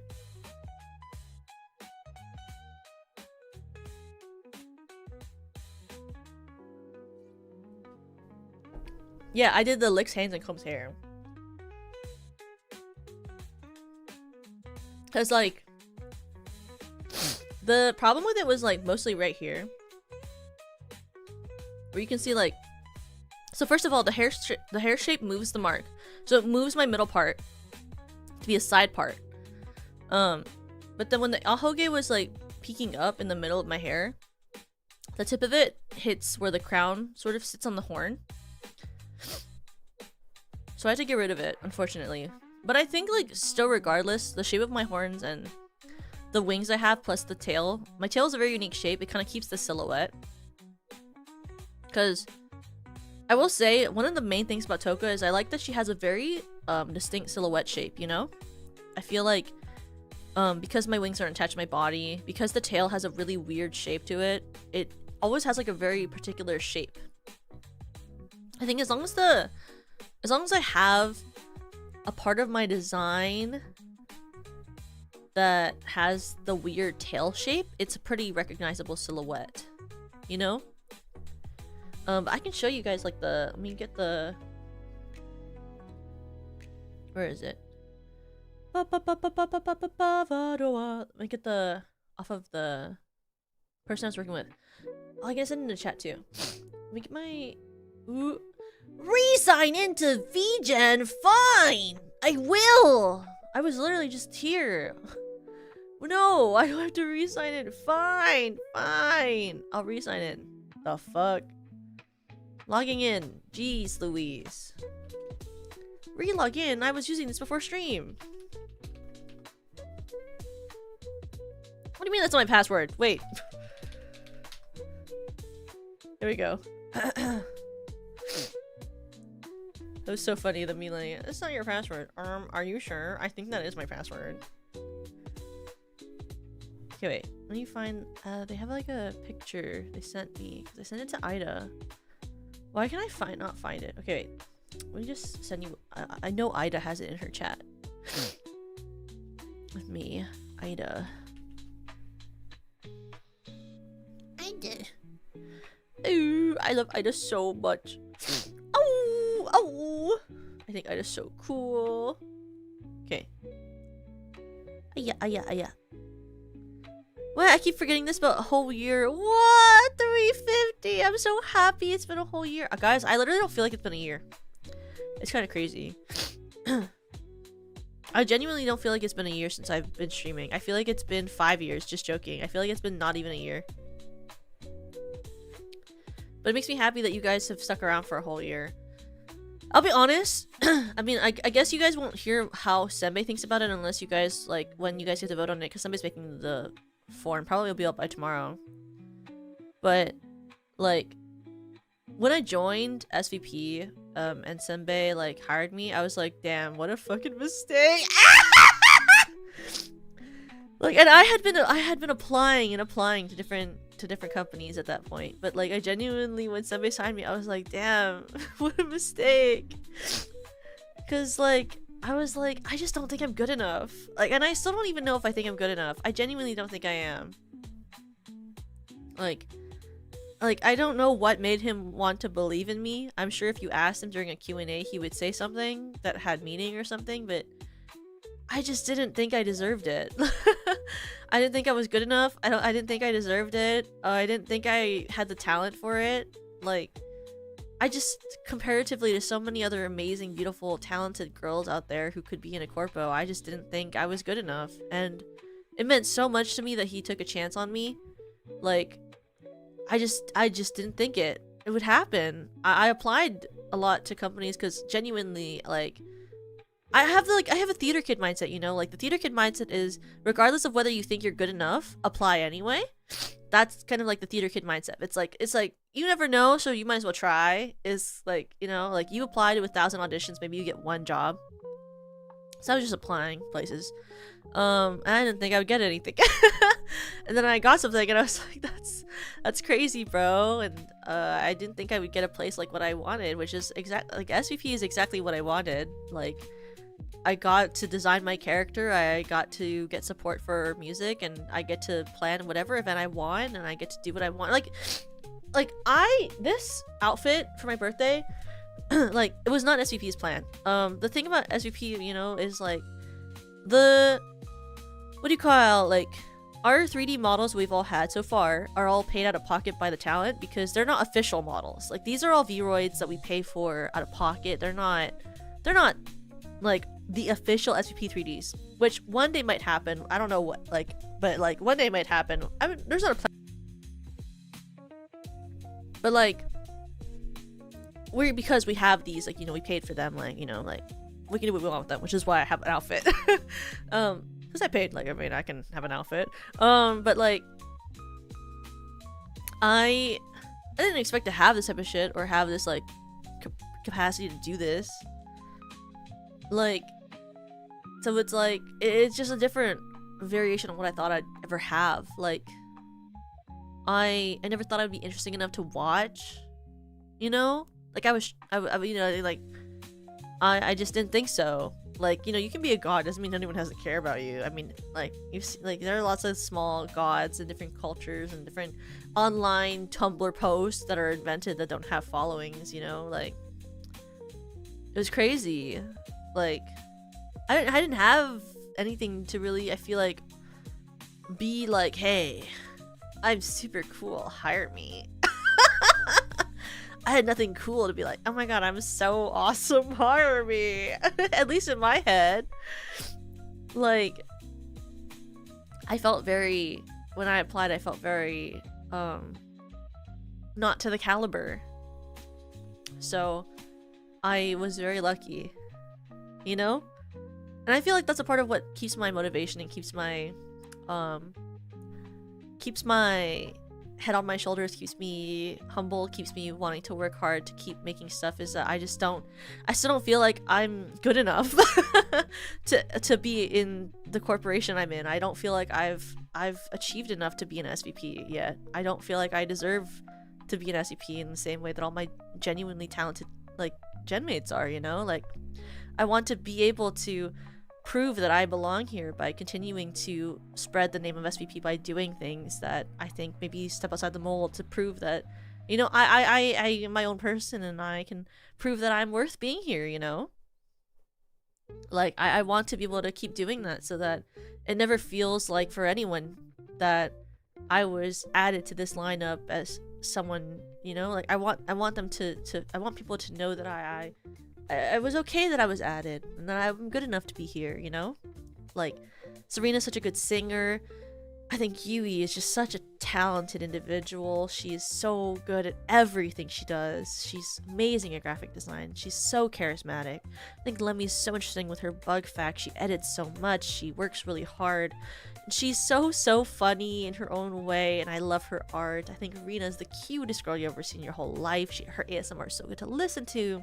She loves horror games, and I think the way she approaches horror games is so unique. I think Perry is genuinely so charismatic in a way that you don't normally see. She's so good at just talking to people. She's so fun to listen to.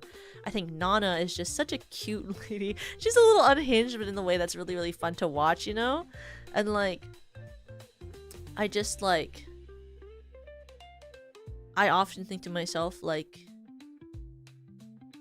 what can I offer? And so, like, it means a lot to be in a company where I am able to find ways that I can offer something of myself to fit the company, like, that I'm in. And, like, I want to keep doing that because I want to be able to showcase that, like, you know, I deserve to be here, like, that there's, like, so much more that being done in terms of theater and in the VTubing space. Like, I want to be part of that. I want to do all of that with SVP, and it means a lot to me that I was able to be given this opportunity by Senbei to have that platform for that, you know? Because VTubing is a very, like, hard job in a different way than it is to do, like, a manual labor job. Like, when I worked retail, it was very different. Like, it was hard in a very different way. I don't work retail anymore. I work a very different job. But like, when I worked retail as like my first job, it was very different. Have a good night, Brandon. Have a good night. Like, it's hard in a different way. But like, VTubing is hard in a very different way as well. It's like creatively challenging. It's like life challenging, I guess, in some ways. It's like, oh, it's like, I don't know, like skill set learning challenging too, depending on what you do, like what your niche is. I'm very happy a lot of my niche is like theater core, organization core, because if mine was animation core, it'd be hard. I could do minor animations, but like that's what Penny does. Penny is so good at that. But it is wonderful to get to be surrounded by so many people who are like so talented and so good at creating different things, and it's so inspiring to see my gen mates and the friends that I've made work on so many amazing things, which is what motivates me too. It's why I like, you know, I watch a lot of motivating animes. I've like invested in a lot of fandoms that are very full of that mindset, because I feel like it's important to find ways to humble yourself, to keep working towards things, to keep having that like really, really strong like passion to keep moving forward, create new things, work harder, you know? It's very motivating. It's very important. And I find it very, very inspiring, you know?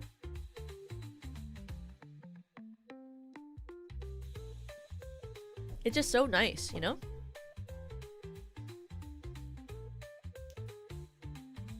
I think I'd find myself more talented if I did the things that I wanted to. At like a level that I wish I was good at. Like, I really want to be good at art. That'd be really cool. I want to be good at art. I want to be a better singer. I can make harmony guides, I will say. I'm very good at harmonies. But I would like to be better at singing. Like, by a lot. Oh my god, by a lot. There's so much that I find, like, every mix I get back, I'm like, there's so many mistakes I wish I could retake, but, you know, you have to pay when you want to retake, add it in. I'm not gonna do that. But I want to, you know? Well, thank you, Ari! Thank you! Like, in the 6th musical, for my solo, I was like, oh my god, like, there's so many parts where I'm like, I listened back to that mix and I was like, oh my god, like, I made a mistake there, I made a mistake there, I made a mistake there, I made a mistake there. And I wish that I had, like, recorded better before I turned the lines in, but that's, like, totally fine. Sometimes you just don't have time to get anything retaken or anything redone, but you just have to accept what it is at the time it's there, you know? But, like, there are a lot of vocal mistakes in that song. This is fine. I'm like, okay, that's just how it's gonna be, I guess, you know? But, like, there were a lot of parts I could retake if I could. If I could, I'd go back and retake them. But also that song took a really long time to record because the ending riff was really hard. The part where it's like, love,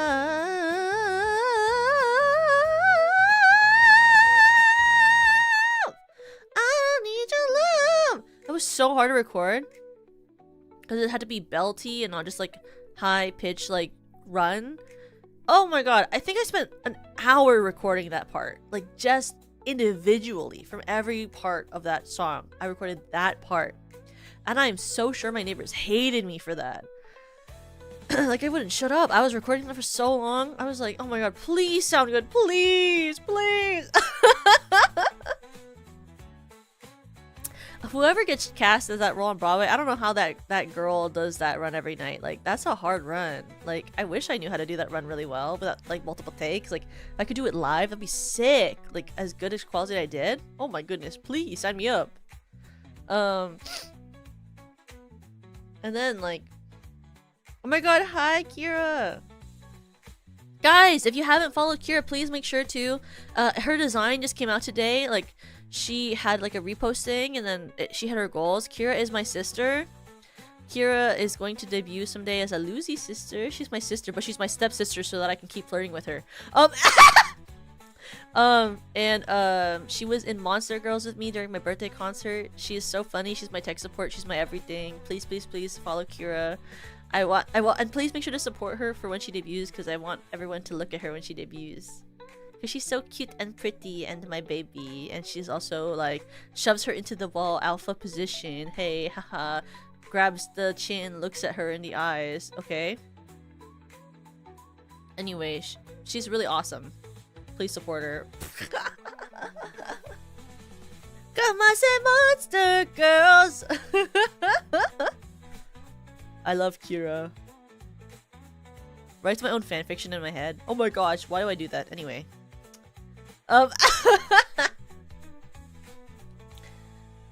This isn't a beach. This is This is a Tokushi. What can I say? But oh my god, did I even put it on the stream? Did I even put it on there? No, I didn't. Oh my god, I have it pulled up here. Just so you guys can look at it. This is my outfit by Absent Set, who's my outfit designer or outfit modeler.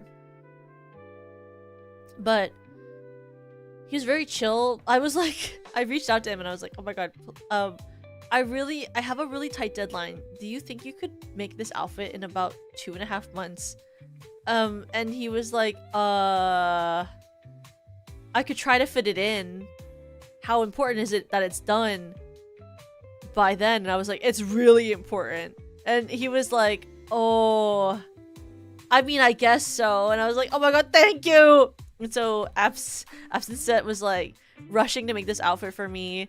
He made it all in Blender. It's why the physics are a little bit different on it than it would be on my normal model, because I have a Vroid, which is made by my Vroid. I have the image pulled up. Where is it? Wait, I saved this. Okay, it's right here. So my original outfit / base model is made by Zoxet, who made all the other STP models except for Nana's one that she currently has, but like I don't know what she's gonna do. But Serena, Lemmy, Perry, Yui, and I all have models made by Zoxay. Zoxay is also, I believe, currently at some point gonna work on Rena's. But, we all went to Zoxay. Zoxay is amazing. But Zoxay is very busy, so I wasn't able to get a new outfit made by Zoxay, so I went to Absent, and Absent was able to make this in Blender, so my hair quality is a little bit different. My hair kind of glows a little bit. It's a little bit fluffier. But Absent was really amazing fitting this into his schedule. He was a little stressed because of that. Thank you, Absent, for doing this, even though your schedule is very tight. I know it was hard. Thank you so much. But the outfit's really cool. They did the hairstyle, the new ears, they did the new tail.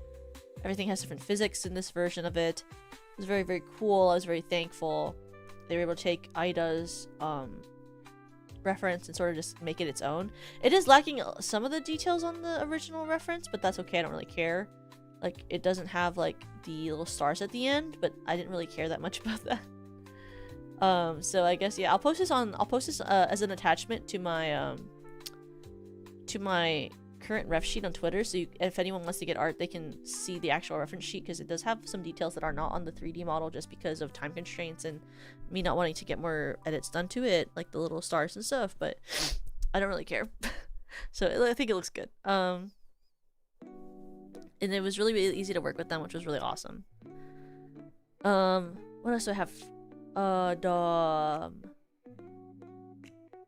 yeah, how did I make the concert? Oh gosh. So I recorded all the motions except for the MMD ones, and then the one that Kira made, which was the Monster Girls one. And it was very time consuming in just the fact that when you record a motion, you have to cut the motion to be matching another person's motion. So if I'm having 4 people on the screen, I have to keep trimming until I feel like they're matching each other time-wise. And that can take a second. And then also, you have to you can invoke the acid trigger and play at the same time. But then you're also playing it at the same time with your MD motion camera, because I don't know how to make cameras. So I have the motion camera that I downloaded from MMD, and they're playing at their time. And that took a while because I was lining everything up together, trying to make it look the same. And you have to record. When you record motion, if you're like me, you don't record the mouth tracking on top of the motion. You record the base motion because you don't want to think about the mouth. So I record the body motion, then I record the face motion over that motion. Now there's 2 motions. One of them is and then you have to click the right one and then trim it. You have a trimmed motion. You have a trimmed motion. If you have 4 people on screen, that's 4 trimmed motions after 3 points of recording. Okay, and then you're gonna time it together. And then also pick different camera motions at different times to record that on top of that in OBS. So you can have those all playing at the same time, okay? And then you're gonna edit several recordings. I had about 4 camera angles for each one of the things to edit together to look like the best version of what it could look like, okay? Then you add the music to the back of it, add the other stuff on top of it, and it's done. That takes a lot longer than you think it does. It sounds simple. I thought it did too. It takes a lot longer than you think it does. And it was like not in my delusional head, I was like, I don't need any more than a month to make that happen. Don't be stupid like me. I really was like, I don't need more than 3 weeks to make this happen. I can make that 3D concert in less than a month. Don't be like me. I'm so fucking stupid. Good night, Ari. Good night. Because I genuinely was like, I don't need more than a month to do that. Okay, Queen, whatever you say. Because I had invited people earlier so I could mix the stuff, but the mixing was on top of the video making because I mixed the majority of the group songs for the concert. Everything else, like solos, were all mixed by mixers because I wanted to make covers after. But all of the majority of the group songs, unless it was Hio's one or Lemmy's one, were all mixes I did myself. So the concert was about 17 songs, I think. And if you take out the 4 solos I had, I mixed basically everything else myself. Which was sick. That was nasty. It was sick nasty because I was also when those lines were in, I was also mixing Yui's birthday concert. And then I was also mixing a couple things for Serena's birthday concert. And then I was also mixing everything for my birthday concert.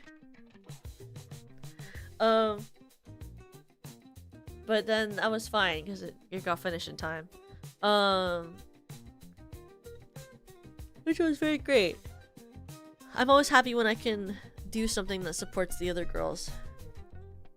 Especially when it's for their birthday. Because, like, why not, queen? It's like how Yui made all my graphics because she's, like, literal god on earth. She didn't make me pay her. That was kind of crazy. She was just like, I'll do it for you because she loves me. And I was like, oh my god, I'll literally kiss your foot. And she was like, you don't have to do that. And I was like, oh, sorry. Oh, sorry. I love whenever I say something like that. I'm like, oh my god, Yui, you're my favorite. Oh my god, you're perfect. You're my god. Like, I'll kiss your feet. She's like, you don't have to do that. Sorry, I was just... It was a metaphor, but I mean, like, sorry for even offering, I guess. Whatever. Sorry for offering. Whatever.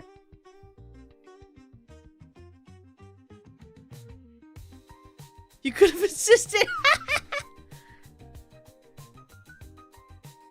Do you say sorry like a Canadian? She's rubbing off on you? Does she even say sorry like that? I just say sorry like that.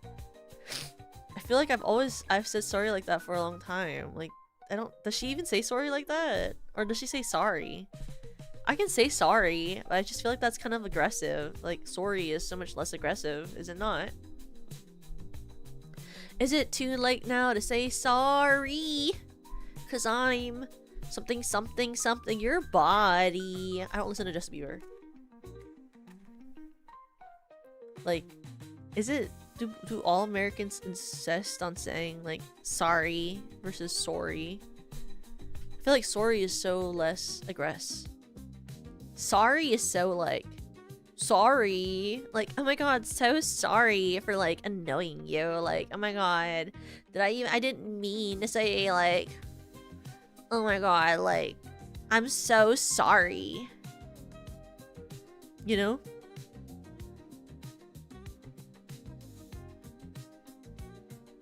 Sorry is silly. In what way? Like, what about like soiree? Justin Bieber is a Canadian. Fuck! I didn't know that. Wait, really? I had the ope. Sorry. Ope? Sorry? You say that, it makes me think about Nurse Ravencroft. My Oshi, Nurse Ravencroft. Ope? Here I am bursting at the seams to tell you how I'm feeling. Love you, baby, won't you marry me?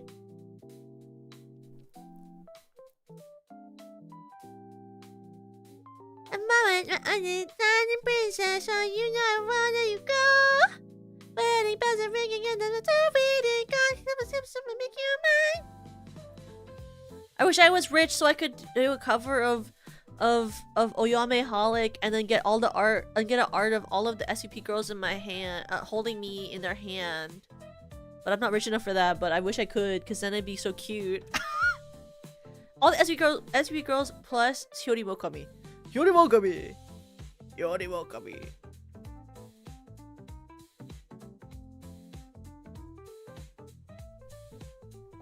You see, Hyori Mokami and I are star-crossed lovers. Two girls, two different companies, and both of our companies have a star in the metaphor of our name. Glitch stars, Stellarverse, you know? Thank you, Raz. Thank you for the rose. You ever think about that? We're star-crossed lovers. Get it? Because of the stars in the names of our companies? Whoa, crazy. Here I am bursting at the seams to tell you how I'm feeling. Love you, baby, won't you marry me? But, oh my god. I was gonna talk about my merch. Oh my god, my merch. About my ideas for the merch. So, when I was offered the capacity to make merchandise for my birthday, the first thought I had was I want a shot glass, like really badly. I want a shot glass so badly, it's not even real. I was like, please. And I'm like, I wrote a defense, by the way. So when I go to Senbei, I'm like really mentally ill about it, where I write like a defense every time as if he's gonna tell me no. I don't think he's ever really told me no, but I go into every conversation with Senbei about something that I want with the mindset that he is going to tell me no and say that I can't have what I want. And so I write like a whole document. I think he's surprised every time, but I write like a whole document with like ideas, concepts, what I want, how I want it to happen, and like I write him like a freaking strategic plan for what my plan is, and then he just kind of goes like, oh, okay. But like every single time I'm so nervous he's gonna say no. And so I spend a lot of time writing these documents before I even go and say hi and like ask him for what I want. And so I went into this meeting with Senbei about my merch, and I was so scared he was gonna tell me I couldn't have a shot glass. I wrote him like, I was like, okay, well, we can find out like these different places if we want to like figure out how we can find a distributor who could create the shot glass. And I was like, I can draw the art so it's cheaper. Like, please, could I have this shot glass? Anyway, I went in and asked if I could have a shot glass, and he said okay. I didn't even have to tell him a defense. He just was like, okay, we can make a shot glass. And I was like, oh my god, really? I genuinely thought I was gonna get told no. He was like, you can just have a shot glass. Yeah, sure, whatever. And I was like, oh my god. Yippee! Shot glass. Like, genuinely, I thought I was gonna have to argue my way into this shot glass. I just got the shot glass. It was so easy. I was like, that's not even real. I can just have a shot glass. That's so awesome. I was like, that's everything. I want a shot glass so badly. Oh, I love shot glass. Oh, shot glass, my beloved. And then he was like, and before we had come up with the merch stuff, I had already asked him for the artist that I wanted. I sent him like a 7 to 8 person list of artists that I wanted. And he gave me, I think the artists I got were in the top 5 that I had. Was Daimara and Yeno. Was great. I was very thankful. And when I was thinking about merch for them, I was like, well, obviously, I just kind of feel like this looks like a desk mat. Am I wrong for that opinion? Like, am I stupid for thinking that? You can tell me if you think so. I just think this looks like a desk mat, you know? Like, I just think this looks like it would be a desk mat. You know what I mean?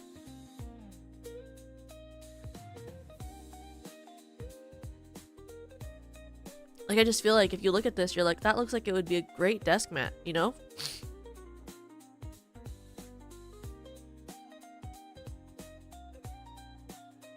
Like, I just feel like, especially with SVP, SVP is like the hugest desk mats known to man, bro. We have huge desk mats.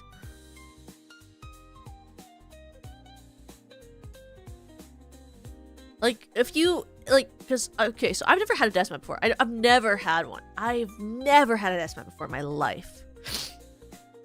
But I saw this and I was like, because originally I was very, like, anti-desk mat in my head. I was like, oh my god, desk mats suck. They're so lame. Why would anyone want one? Why would anyone want a desk mat? And I got this art back and I was like, oh my god, actually I would love a desk mat. Actually, desk mats are amazing. Actually, I think I should have a desk mat. Actually, please can I have a desk mat? So anyway, this is desk mat. I was like, that's awesome, bro. And then I had this art and I was like, I don't know what to do with this art. And he was like, well, you need to have an art, like a merch for it because we paid for it. And I was like, you know what? You're so right. And then I was looking at merch VTubers have and I was like, oh my god, a microfiber cloth. Because I like when my merch is useful. Like, I want to be of use. Sorry, that sounds weird. I would like for my merch to be useful to you as consumers. It sounds clinical. I would like it if my merch could be used in a regular daily basis. And so I like thought it'd be awesome if I could have a merch with this art that I really like, if it could be used by you guys. So I saw merch, like I was like, oh, microfiber cloth. I like cleaning glasses. So I thought that would be awesome. So we were able to get that. And I was worried he would say no to that idea, but he said yes. And so we have it. And now it's what it is. I'm very thankful to Senbei and SVP for being so open to my random ass ideas for my merch, because really, I was like my merch ended up being, can I have a desk mat, a microfiber cloth, a shot glass, and then 4-pack stickers and a keychain. Those things don't go together normally, except for the desk mat and the keychain and the stickers. The 2 other items I feel like are so fucking random. But I got told yes, and that made me feel very joyful, happy, yippee, you know?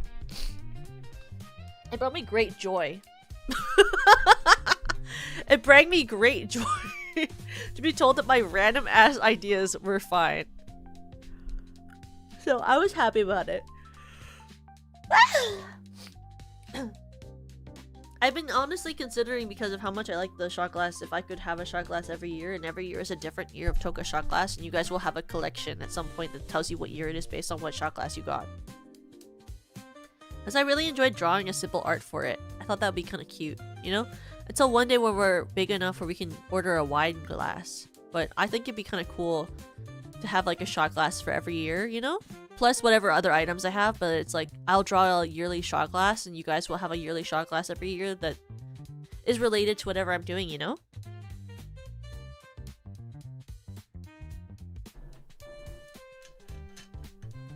I think that'd be kind of cool. Kind of like, I'll be honest, I thought of it based off of, I don't know if you guys actually watch GMM. I'm in like the top percentage of GMM viewers, like in the top 0.6% of viewers for Good Mythical Morning. And they have their like yearly, like, well, monthly pin merch, and I was like, oh my god, that's sick. A daily shot glass to increase the size until Sunday is crazy. I don't even like use shot glasses unless I'm making a drink for anyone anymore. Like if I'm using a shot glass, it's because I'm making a drink for someone else, or I'm doing a stream where I'm like taking shots as like a point of the stream.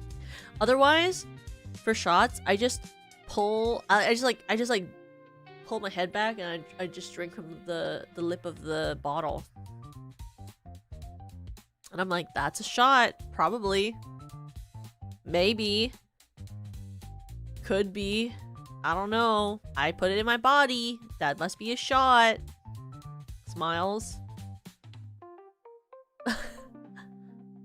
I've done that before. I do it now still. Cause like, what is even a shot? It's just a small amount of alcohol. A large amount of alcohol. Depends on how high you fill it. Oh.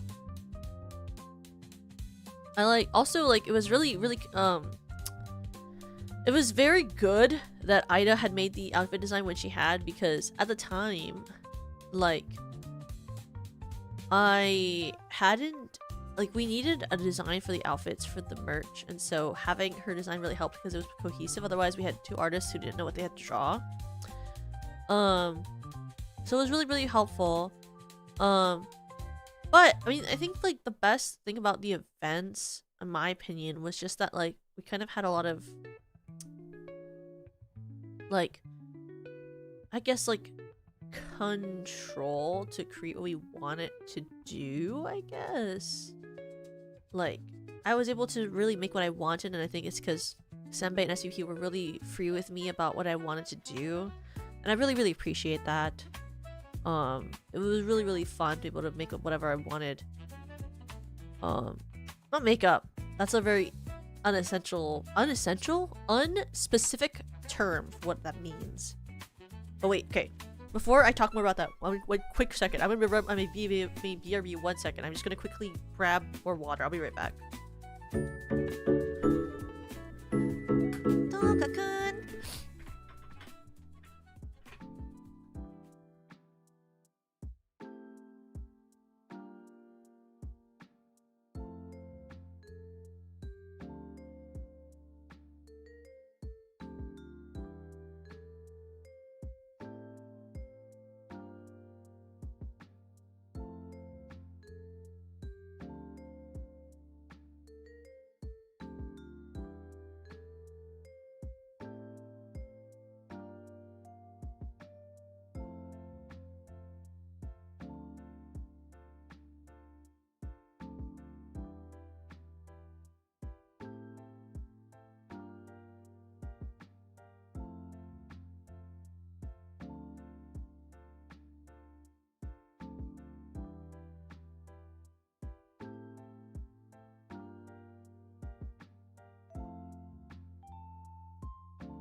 Hello, I've returned with both water and what are these called again? Saltine crackers. I haven't had saltine crackers since college. I just like impulsively bought them. I love saltine crackers. I don't know if you guys like have ever college life like I did, where I just ate saltine crackers for breakfast, lunch, and dinner for a while. But they're very good, I promise.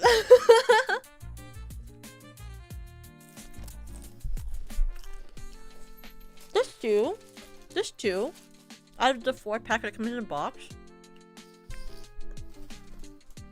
They're very good. Easy meal.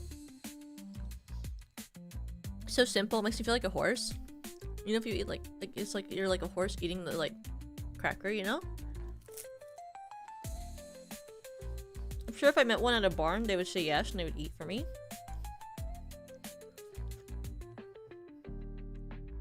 Like, genuinely, when I was in college, it was saltine crackers, green grapes, blackberries, and, like, occasionally spaghetti with zucchini was, like, my meal. But most of the time, it was those things. Because the, like, dinner bar, unless it was a, specific day of the week or, like, meal that they would serve, was really bad. And they were so expensive. It's like, you could eat the cafeteria if you hate yourself and want to eat bad food, or if it's one of the days where they rarely have a good stuff, you know? Because once in a while, they had okay stuff, like, especially veggie days. My school was very big on, like, vegan. Because my school was, like, for arts kids, obviously. A lot of arts kids are vegan. So most of the meals were vegan, which is fine. I don't have a thing about vegan food. Like, I like a lot of vegan food. I love tempeh. I think that stuff is so good. But, like, most of the time, the vegan food that they had at my school was really bad. It was not the good type of vegan food. It was, like, the bad type of vegan food. Because I normally, if I'm given the option to eat vegan, I like a lot of vegan stuff. But once in a while, they had, like, really good vegetable stir-fry. So I would have vegetable stir-fry if they were having vegetable stir-fry. If they were having, like, a really good veggie night, I would eat. But most of the time, they just had really shitty, like, knockoff food, and it was just not very good.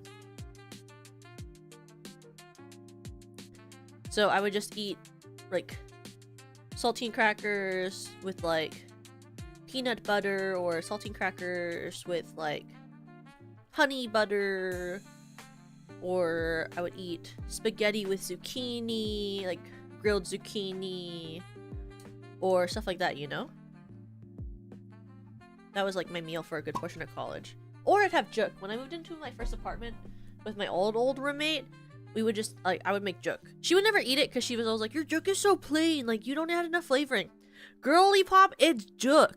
In what world does juk have flavor? Like, it has flavor, but it's not, like, meant to be flavorful. It's a very, like, menial, like everyday meal. Like, it's not, like, meant to be, like, the most flavor-packed shit in the world, you know? It's just juk. It's water, chicken, rice, and, like, broth.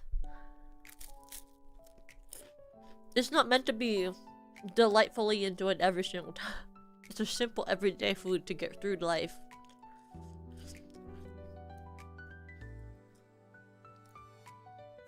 But what was I saying before I went to grab these crackers? Oh, I was talking about how fun it is to be an SVP.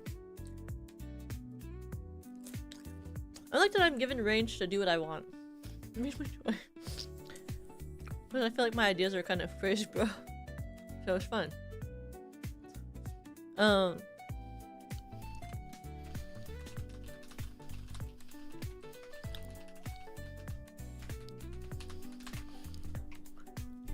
Like, I think what's really cool about SCP is, like, I'm able to, like, come up with a concept for an idea. Not like every idea is, like, the best idea I've ever had in my life. But, like, when I have a well thought out idea and I bring in, like, a good concept plan, it's like, you know, I'm pretty much supported to do what I want. It's pretty sick, nasty.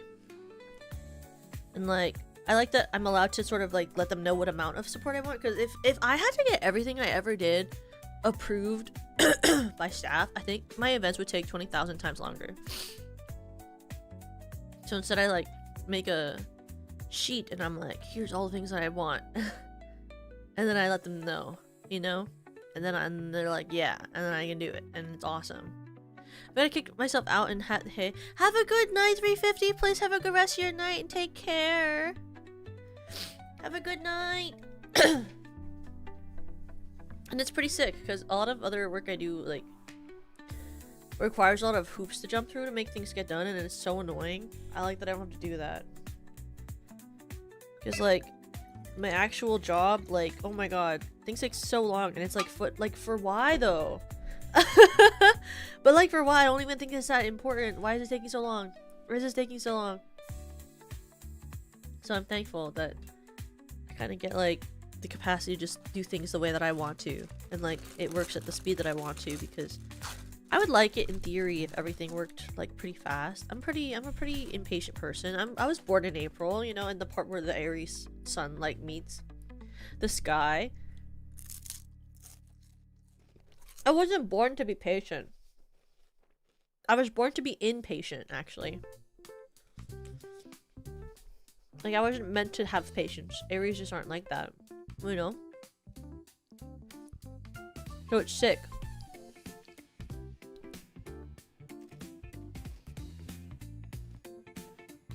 You know? It brings joy. And I can just have my things work out the way I want to.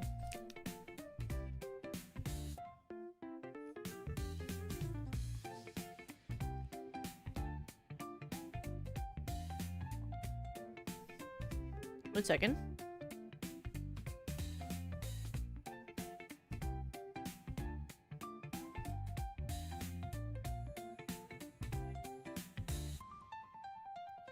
Sick.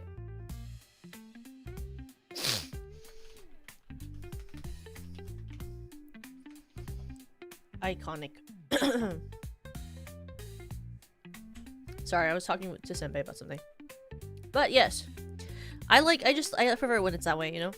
I just think, like, it can be a lot when you work, or, like, to have, like, a million, like, hoops to jump through, and I'm happy when I can just, like, meet with them once and, like, show my concept, and then it shows so that I can just kind of run it how I want to, because it's sick to just be able to just make things happen. Because I feel like when there's too many things you have to think about, then it's just like, oh my god, what am I doing? I do that sometimes for my actual job, and I'm like, oh my god, I don't know. Genuinely, I don't know. You know, I was like, oh, okay, I'm done. I don't want to, because it's too much work. It's too much work to make that happen. I don't really care. So it's fun when I can just make it happen. And I also just like don't like when people are like looking over my shoulder, like, fuck off. Like, I can do it. I don't know. So I'm happy when I'm allowed to just do stuff. Because I've worked on like IRL projects for like for my job where it's like, oh my god, I promise it's gonna happen. Stop bugging me. So it's good when I can just do that. It brings me immense joy. It will say like, it's one of those things where it's like,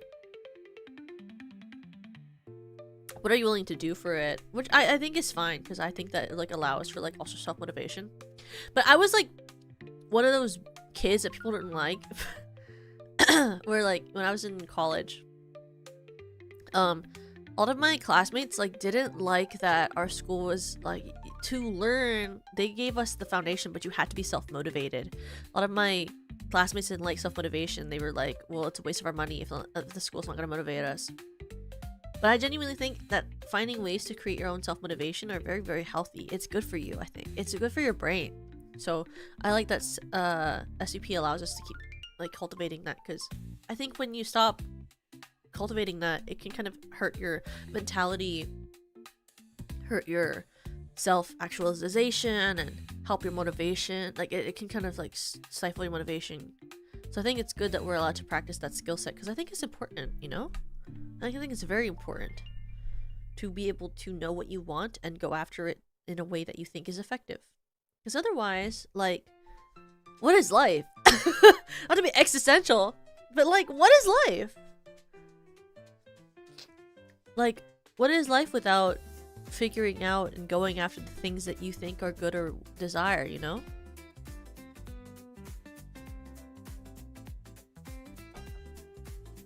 Like, maybe I'm lame or something, but that's just how I think about life a lot. Because I'm very into, like, figuring out my own shit. Like, I think it's, like, I love that, like, sense of freedom to, like, work out problems in my head and stuff, you know? Like, I want you to, like, let me tell you that I think the sky is blue. And then for you to ask me, can you explain more? And then for me to tell you why I think the sky is blue, you know? And then if you don't believe me, I want to prove to you the sky is blue, you know? Like that sort of vibe. I just think it helps, like, make my mind feel young. Not that my mind is old. Not that my mind is old, by the way. Why did I say it like that? Not like my mind is old, but I keep thinking back to Strawberry Panic and how I feel like Yui and I are just Amane and Hikari. Do you guys think about that? Have you ever watched Strawberry Panic, actually? Wait.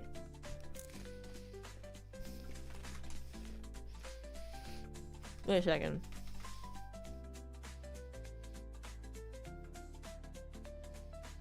Wait, I'm doing this wrong.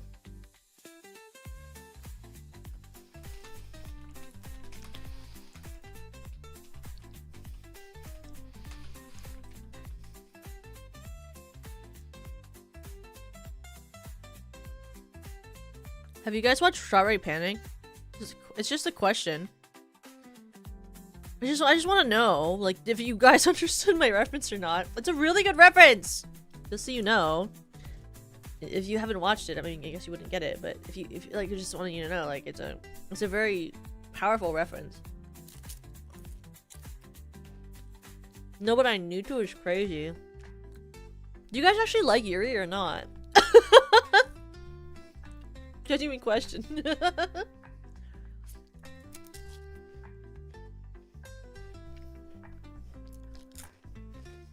There's apparently like a new Yuri that I have to watch that's coming out this season, where like one of the girls is like an alcoholic, one of them smokes a lot.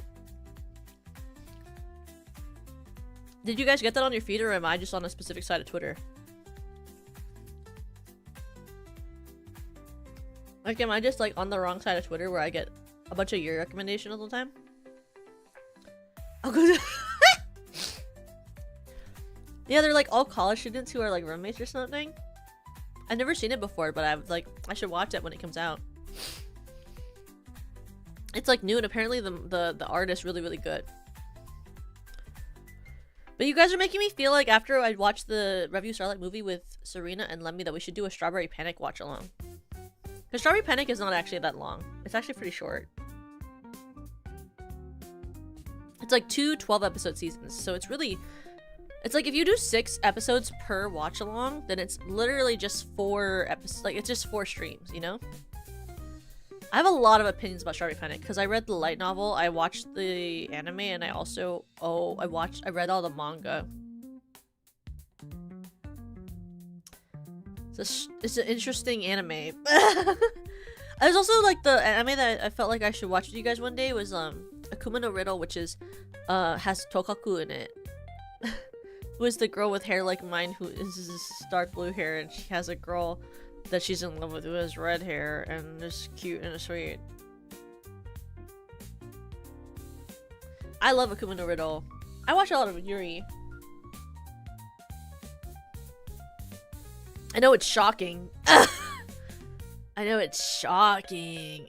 There's a theater episode? Yeah, there is. An amazing one. Yes, there is. Romeo and Juliet. Oh, everyone's paired with another girl. Oh, crazy. I'm super cool. I know that.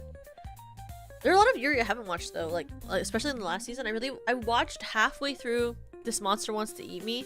But I didn't finish it because my friends were like, we'll watch it together, and then we never had time to watch it together, and so I haven't finished it. But I know I like it. There's a dance in it that I want to learn, like the ending song dance. I was about to say Shiku no kono kono to koto shantan, which is not this. It's not the ending song dance. It's not even close to it. That's a different song entirely. I don't know why I said that. I don't know why I said it like that.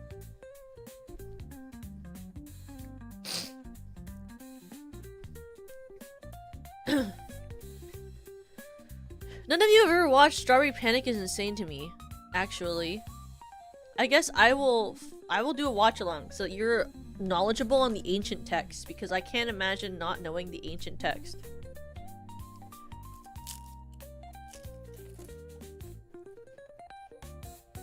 Not that I'm ancient.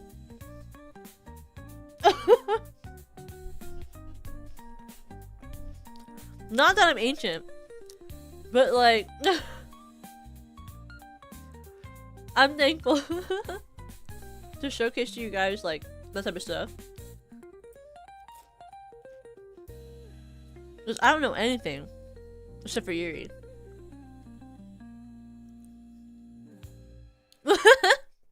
Thank you for being a member for 15 months. Thank you for being Weepy Warrior. Apologies, it seems we need to catch up on the required viewing. It is! I mean, hey, I haven't finished Utena. Utena's long. And it's a little bit... Utena is very... Oh... How do I describe it? I feel like Utena is Yuri, but it has a lot of extra elements in it. It's very dark. And it can be a little bit dense. Like, I never even finished it because it got to a point where I was like, oh my god. I want to watch girls kiss! What the fuck is this? But I love Strawberry Panic. I think Strawberry Panic's amazing. I love Akuma no Riddle. I love a lot of Yuri from that time period. Sakura Kiss. I'd love to do like watch-alongs of it.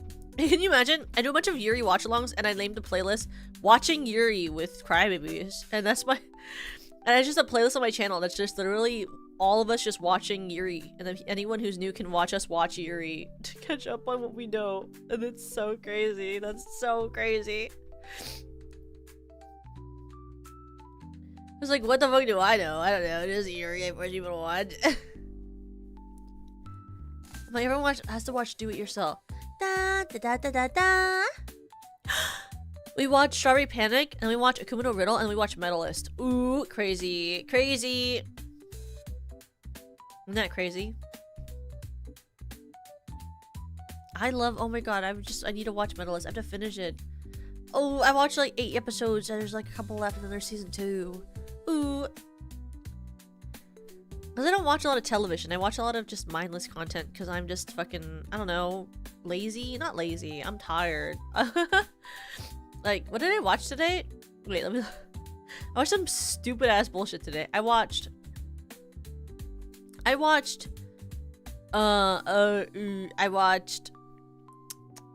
Freak the Freak Out is not the episode I remember. The victorious episode that parodies an R-rated movie. The most heavily censored episode of any Nickelodeon show ever. I tested slides that should be illegal. Like, what the fuck was I watching? Why do I watch shit like that? You know? Oh, then before the stream, I started to watch the second cruelest video game because you guys put that on my channel. I want to play Termina again so bad. I love Termina. Actually, I should ask Lemmy what version of Fear and Hunger she wants to play. Wait. Wait. You want to play Fear, the OG, or the Termina for the multi or stream, so I can make sure I download it. The mod, not the games. I have those.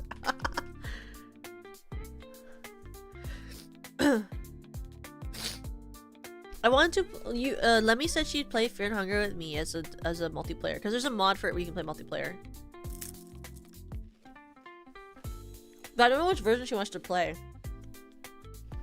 It's 2 different games. They're very different games. One is much more high fantasy than the other. In my opinion, one is harder than the other two. I think Termina is so much easier than original Fear and Hunger 1. But I guess it's based off of how you consider playing, you know? Hey, there's less save points before the second half of the game in the original. And the challenges, in my opinion, are harder. But I also think it depends on what your opinion of it is, you know?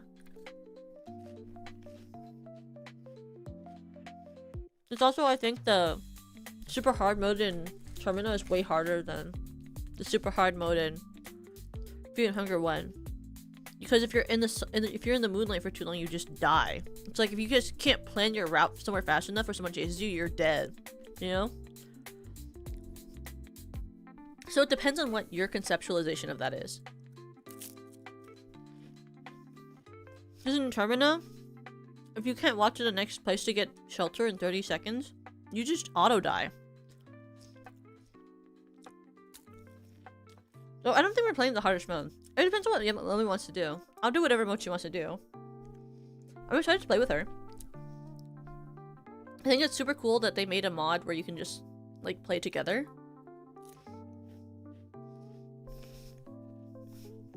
I wish there was more Fear and Hunger. It'll happen one day. They're working... Miro's working on an extension to the second game. And I think they're also working on the third game. I'm a huge fan. I've been trying to find, like, a good artist that can draw, like, Fear and Hunger art sort of vibes. There's some on Tumblr, but I'm afraid because I'm scared. I'm like, I want art of me and Funger. But I'm like, oh, it's scary. Because I love a Bella. Oh my god! I want to play Fear and Hunger again. After I finish playing Look Outside. I'll play Look Outside probably this Friday. I haven't picked what I was going to stream on Friday, but I might as well finish Look Outside this Friday, you know what I mean? I think some people think that the Funger art style is very divisive, but I think it's very good. I personally just think that. I just think it's very, very unique. You don't really see people with that type of art style for type of like games that are made, you know? So I really like it. I'm a very big fan. But yeah, no, in relation to like my concert and birthday stuff, it was just a lot of work, I'll be honest. I thought it'd be less work. I think that every single year. I'm very stupid for that. I hope that it went well. I don't know if it did.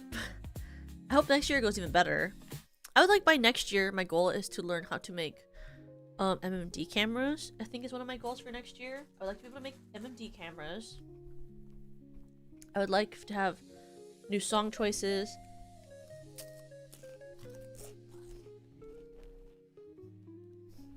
I have to pick a little bit more American songs too, for fun.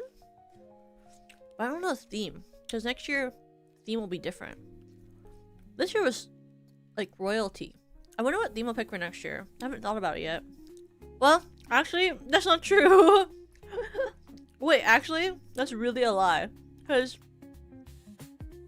on Sunday, after stream, I DM'd Yui, and I was like, what if this idea for my next birthday?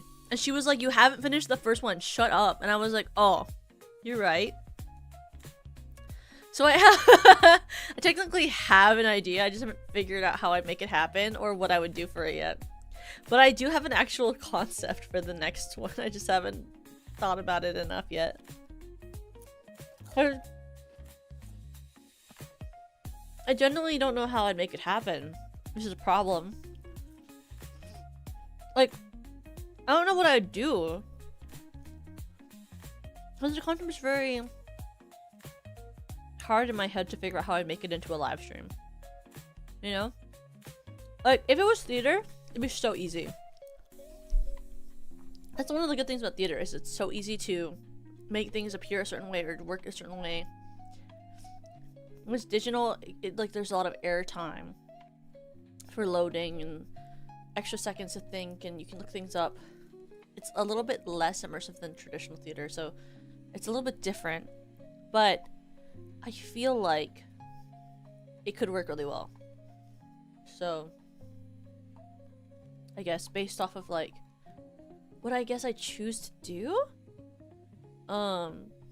it could be a good idea for next year. I just don't know yet, but I think it'd be a really fun idea. That's the thing, is I think it'd be fun, and I love when things are fun.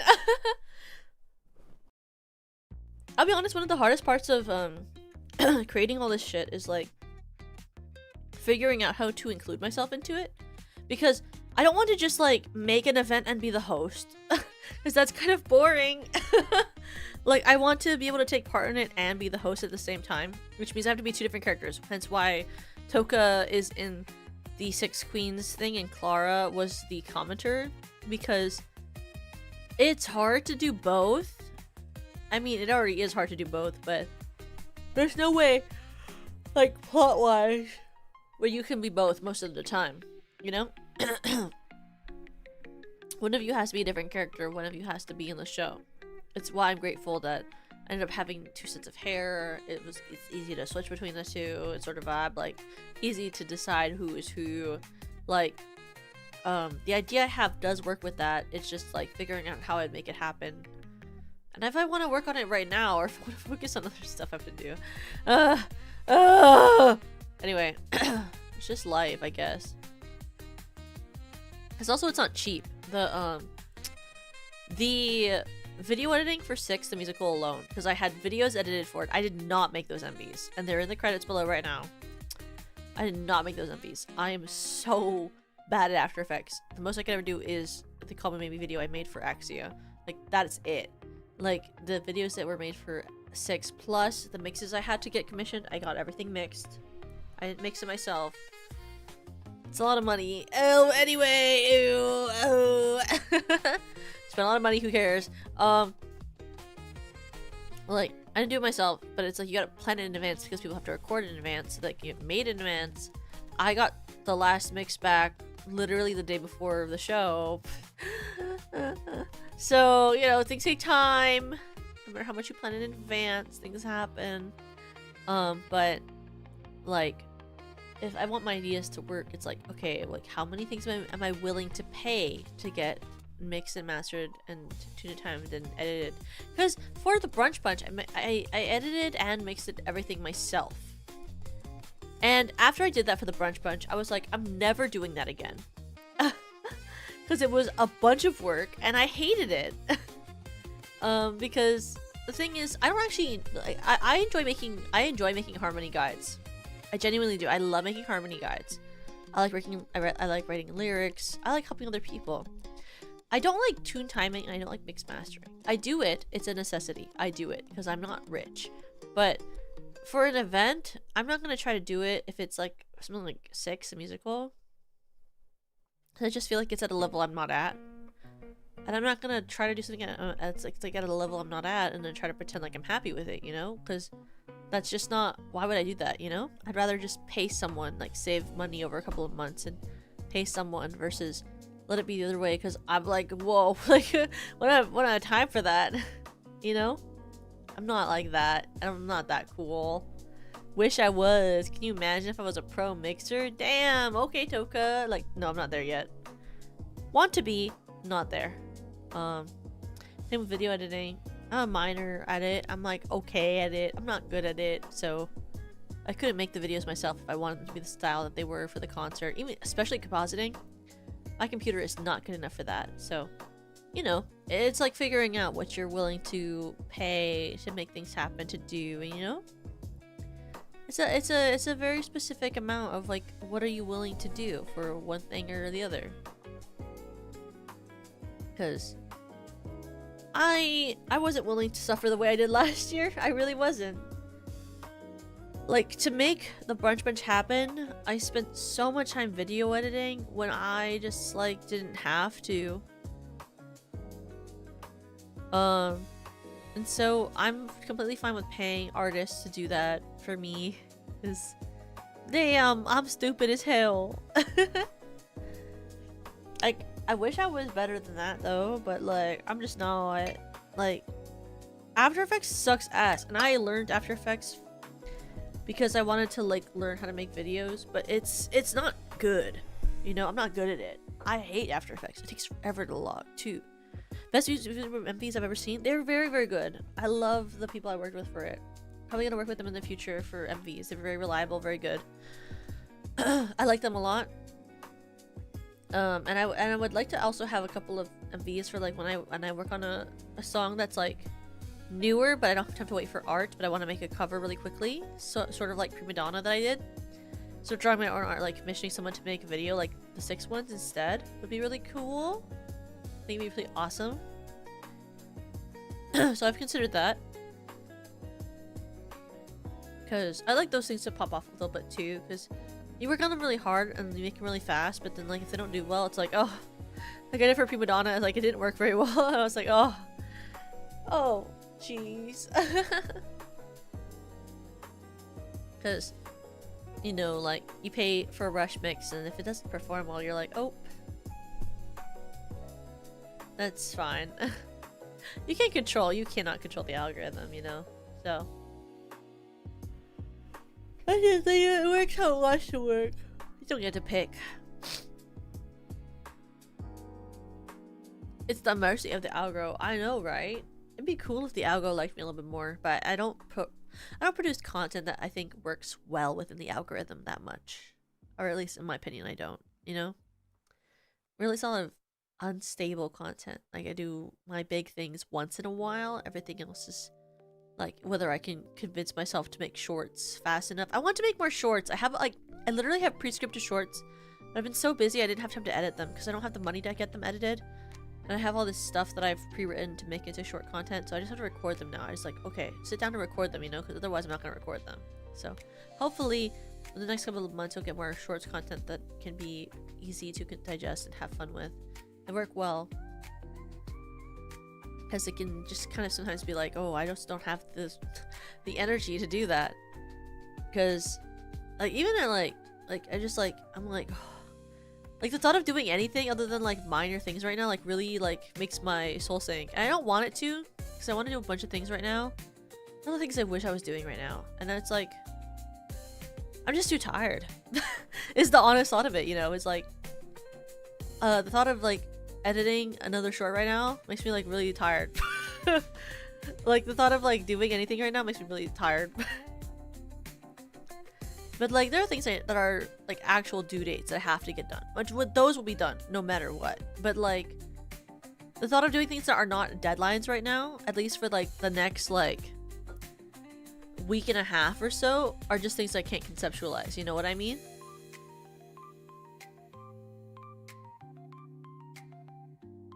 Like at least for the next 2 weeks probably I'll be like, I don't know if I'm gonna release anything that's not like just streaming. Probably after that I'll return to my general normal forever, I think is the word. I'll do that and then I'll get back into it. Well, I think when I stop oversleeping I'll be back into the swing of things, because I wasn't just like, you'll see, I mean you'll see in the next maybe month, 2 months. I wasn't just like working on stuff for my birthday, but I was working on stuff for other people's birthdays, like in SCP, and then I was also working on an amount of events on top of my birthday events, and then also working on other stuff on top of that. So I've just been like working a lot on top of my actual regular job. Which is fine. It's just life, you know? You can't really control what life gives you. Well, you can control what you do, but if you want to do fun stuff, it's kind of hard, you know? Hi, Emily, welcome! It can be, like, hard to balance all of that together and, like, not be, like, super tired. You know? Like, because that's the thing, right? It's like, a lot of VTuber stuff is recorded months in advance, and so and then like you receive it, and it's like 3 to 4 months after I've recorded it, you might receive something. It's like, oh, let me just scoot right past you. Let me just scoop right past you. Yeah, I'm busy, but that's fine. Life's busy. I would rather, honestly, I'd rather life be busy, because into my head that means that SCP is successful. I'd rather be happy and busy and tired than be not busy and sad and bored. Though I don't really get bored. Oh, there's so many entertainment things on the internet. I'm so easily like entertained. It's kind of crazy. I can watch anything and be like, oh my god, this is awesome, you know? Or like, I'll watch like a meaningless video just for fun, or I'll read fanfiction I don't even know if I want to read, but I'll read it anyway. I'm very easily entertained. I'm also okay 100% with just watching a video and sleeping. Like, I'm so good at being lazy. It's why I always get afraid of not doing enough, because I'm always like, oh my god, I could just be lazy for the rest of my life. I wouldn't even care. I'm so good at being lazy, it's not even real. Like, genuinely, like, if someone was like, oh Toka, your channel would grow and you don't even have to worry, I'd be like, oh shit, sick. Like, if I could just achieve what I wanted in my life, but like just sleep, oh my god, would I do it? I love sleeping. Wow, I could just keep sleeping. Like, I'm very ambitious, but also if I could just sleep, I would. You know? Like, oh, that's sick. I love just taking a nap. Also, that's a lot less money. That's pretty sick. You know? I'd be down. I'd be down. I'd be down.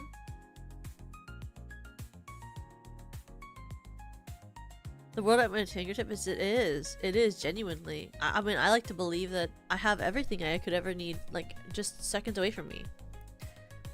I think, like, I think sometimes I'm a little bit crazy because I personally do genuinely, like, believe that everything will work out as long as I work hard toward my goals. I think I'm delusional. I think I'm genuinely a little bit delusional. Like, I genuinely actively believe. Oh my god, thank you for being a member of the Tolka cult. Why are my things not playing? Wait, actually, why? They're plugged in. They're supposed to be right here. I don't know. I'll fix this later. I genuinely think that as long as I work toward my goals, everything will happen the way I want it to, even if it doesn't happen the time I want it to happen. And that's kind of delusional. Like, I genuinely think that. I, like, keep thinking, like, oh, if I just work at this and this and this, I will end up where I want to be. And I have no proof to say that that will work out. I just believe it. Like, actually, I believe it. And who knows? It hasn't worked out yet. Like, genuinely, I'm not even where I thought I would be. Like, I'm so behind what I thought I would be. Like, it's not working. But I still genuinely believe it. Like, I actively thought at year 1 I would be at 10k and it hasn't happened. But I still genuinely believe that I'm gonna be where I want to be in like 3 years. I have no reason to believe that I'm just fucking delusional, bro. Like, I don't know. I don't even know. You know, somehow maybe all so far with all the donut goals. Wish you could hit them all. Thank you, thank you. I was able to hit all of the donut goals, and I'm so happy. I'm so thankful. Thank you to everyone who donated yesterday. It was really, really amazing. Thank you. And the thing should be out soon for you guys to vote on things too. Being delusional will take you far. Oh my god, I hope so. It hasn't yet. I genuinely like had a plan for hitting 10k last year, and I like thought I would hit it, and I didn't, which is fine. I don't really care. Like, numbers are just numbers, but I'm so delusional. I'll believe like anything about myself that I want, you know. I'm like, yeah, I mean, I didn't hit it, so who fucking cares? I'm gonna do the next thing. I don't know why. I just do that in my head. I'm like, oh yeah, you know, hey, I didn't meet this delusion that I thought. Okay, so what about the next delusion I have? Take its place right now. I'll believe anything as long as it gets me where I want it to be. So, you know, I just believe that shit. I don't know. I'm fucking delusional. It's fine. Who cares? It's all chill. Like, life is just what it is. Life is a highway. I'm gonna ride it on my own. You know? Like, I think if I care too much, it's just gonna like make me mentally ill. So I might as well just believe in it in the way that I believe in things. You know what I mean? Yeah, such is life. Like, when you don't get what you want, you can't always get what you want. But if you try sometimes, you just might find you get what you need. That's a Glee reference, but also it's a real song. But, like, genuinely, like that, you know, like, it's like, you don't always get what you want, but hey, you believed in it, and it could be, and you never know. That's just how it is. So. So, I mean, what you gonna do? All you wanna do? Anyway, I'm normal. Yeah, after stream, you have to fill out my form because it'll only be up for a couple of days before I go like, hey, it's over now because I'm gonna start making the second one. But we're gonna raid into Limina, and then tomorrow I'll be back and I'll be doing more figure skating drawing. Okay, so we're gonna do that, and then I guess on Friday we're gonna do the final part of Look Outside. And then maybe next week we'll do Fear and Hunger with Lemmy. We'll see. But we're gonna start getting back into the normal schedule. It'll be sick nasty, as they say. I won't be streaming on Saturday and Sunday because I'm just gonna take Saturday and Sunday off from like everything. I think this Saturday and Sunday because I've been working all week. I still have regular work this week on top of streaming, so I haven't really had an actual break yet. So I think on Saturday and Sunday I'm just not gonna stream or do anything. But next week we're gonna go back to my regular streaming schedule. It'll be really fun. We'll do more stuff together. It'll be really great, and we'll start trying to plan stuff. Okay. But I will make an actual post about the Donathon stuff soon as well. The credit should be up on both of my concerts and everything. But I'll be seeing you guys soon. Okay. It's been really, really fun hanging out with you guys today, and I'll see you guys tomorrow as well. We'll just hang out and draw tomorrow, but thank you for hanging out and listening to me yap about my concerts and stuff, okay? 3, 2, 1. Wah!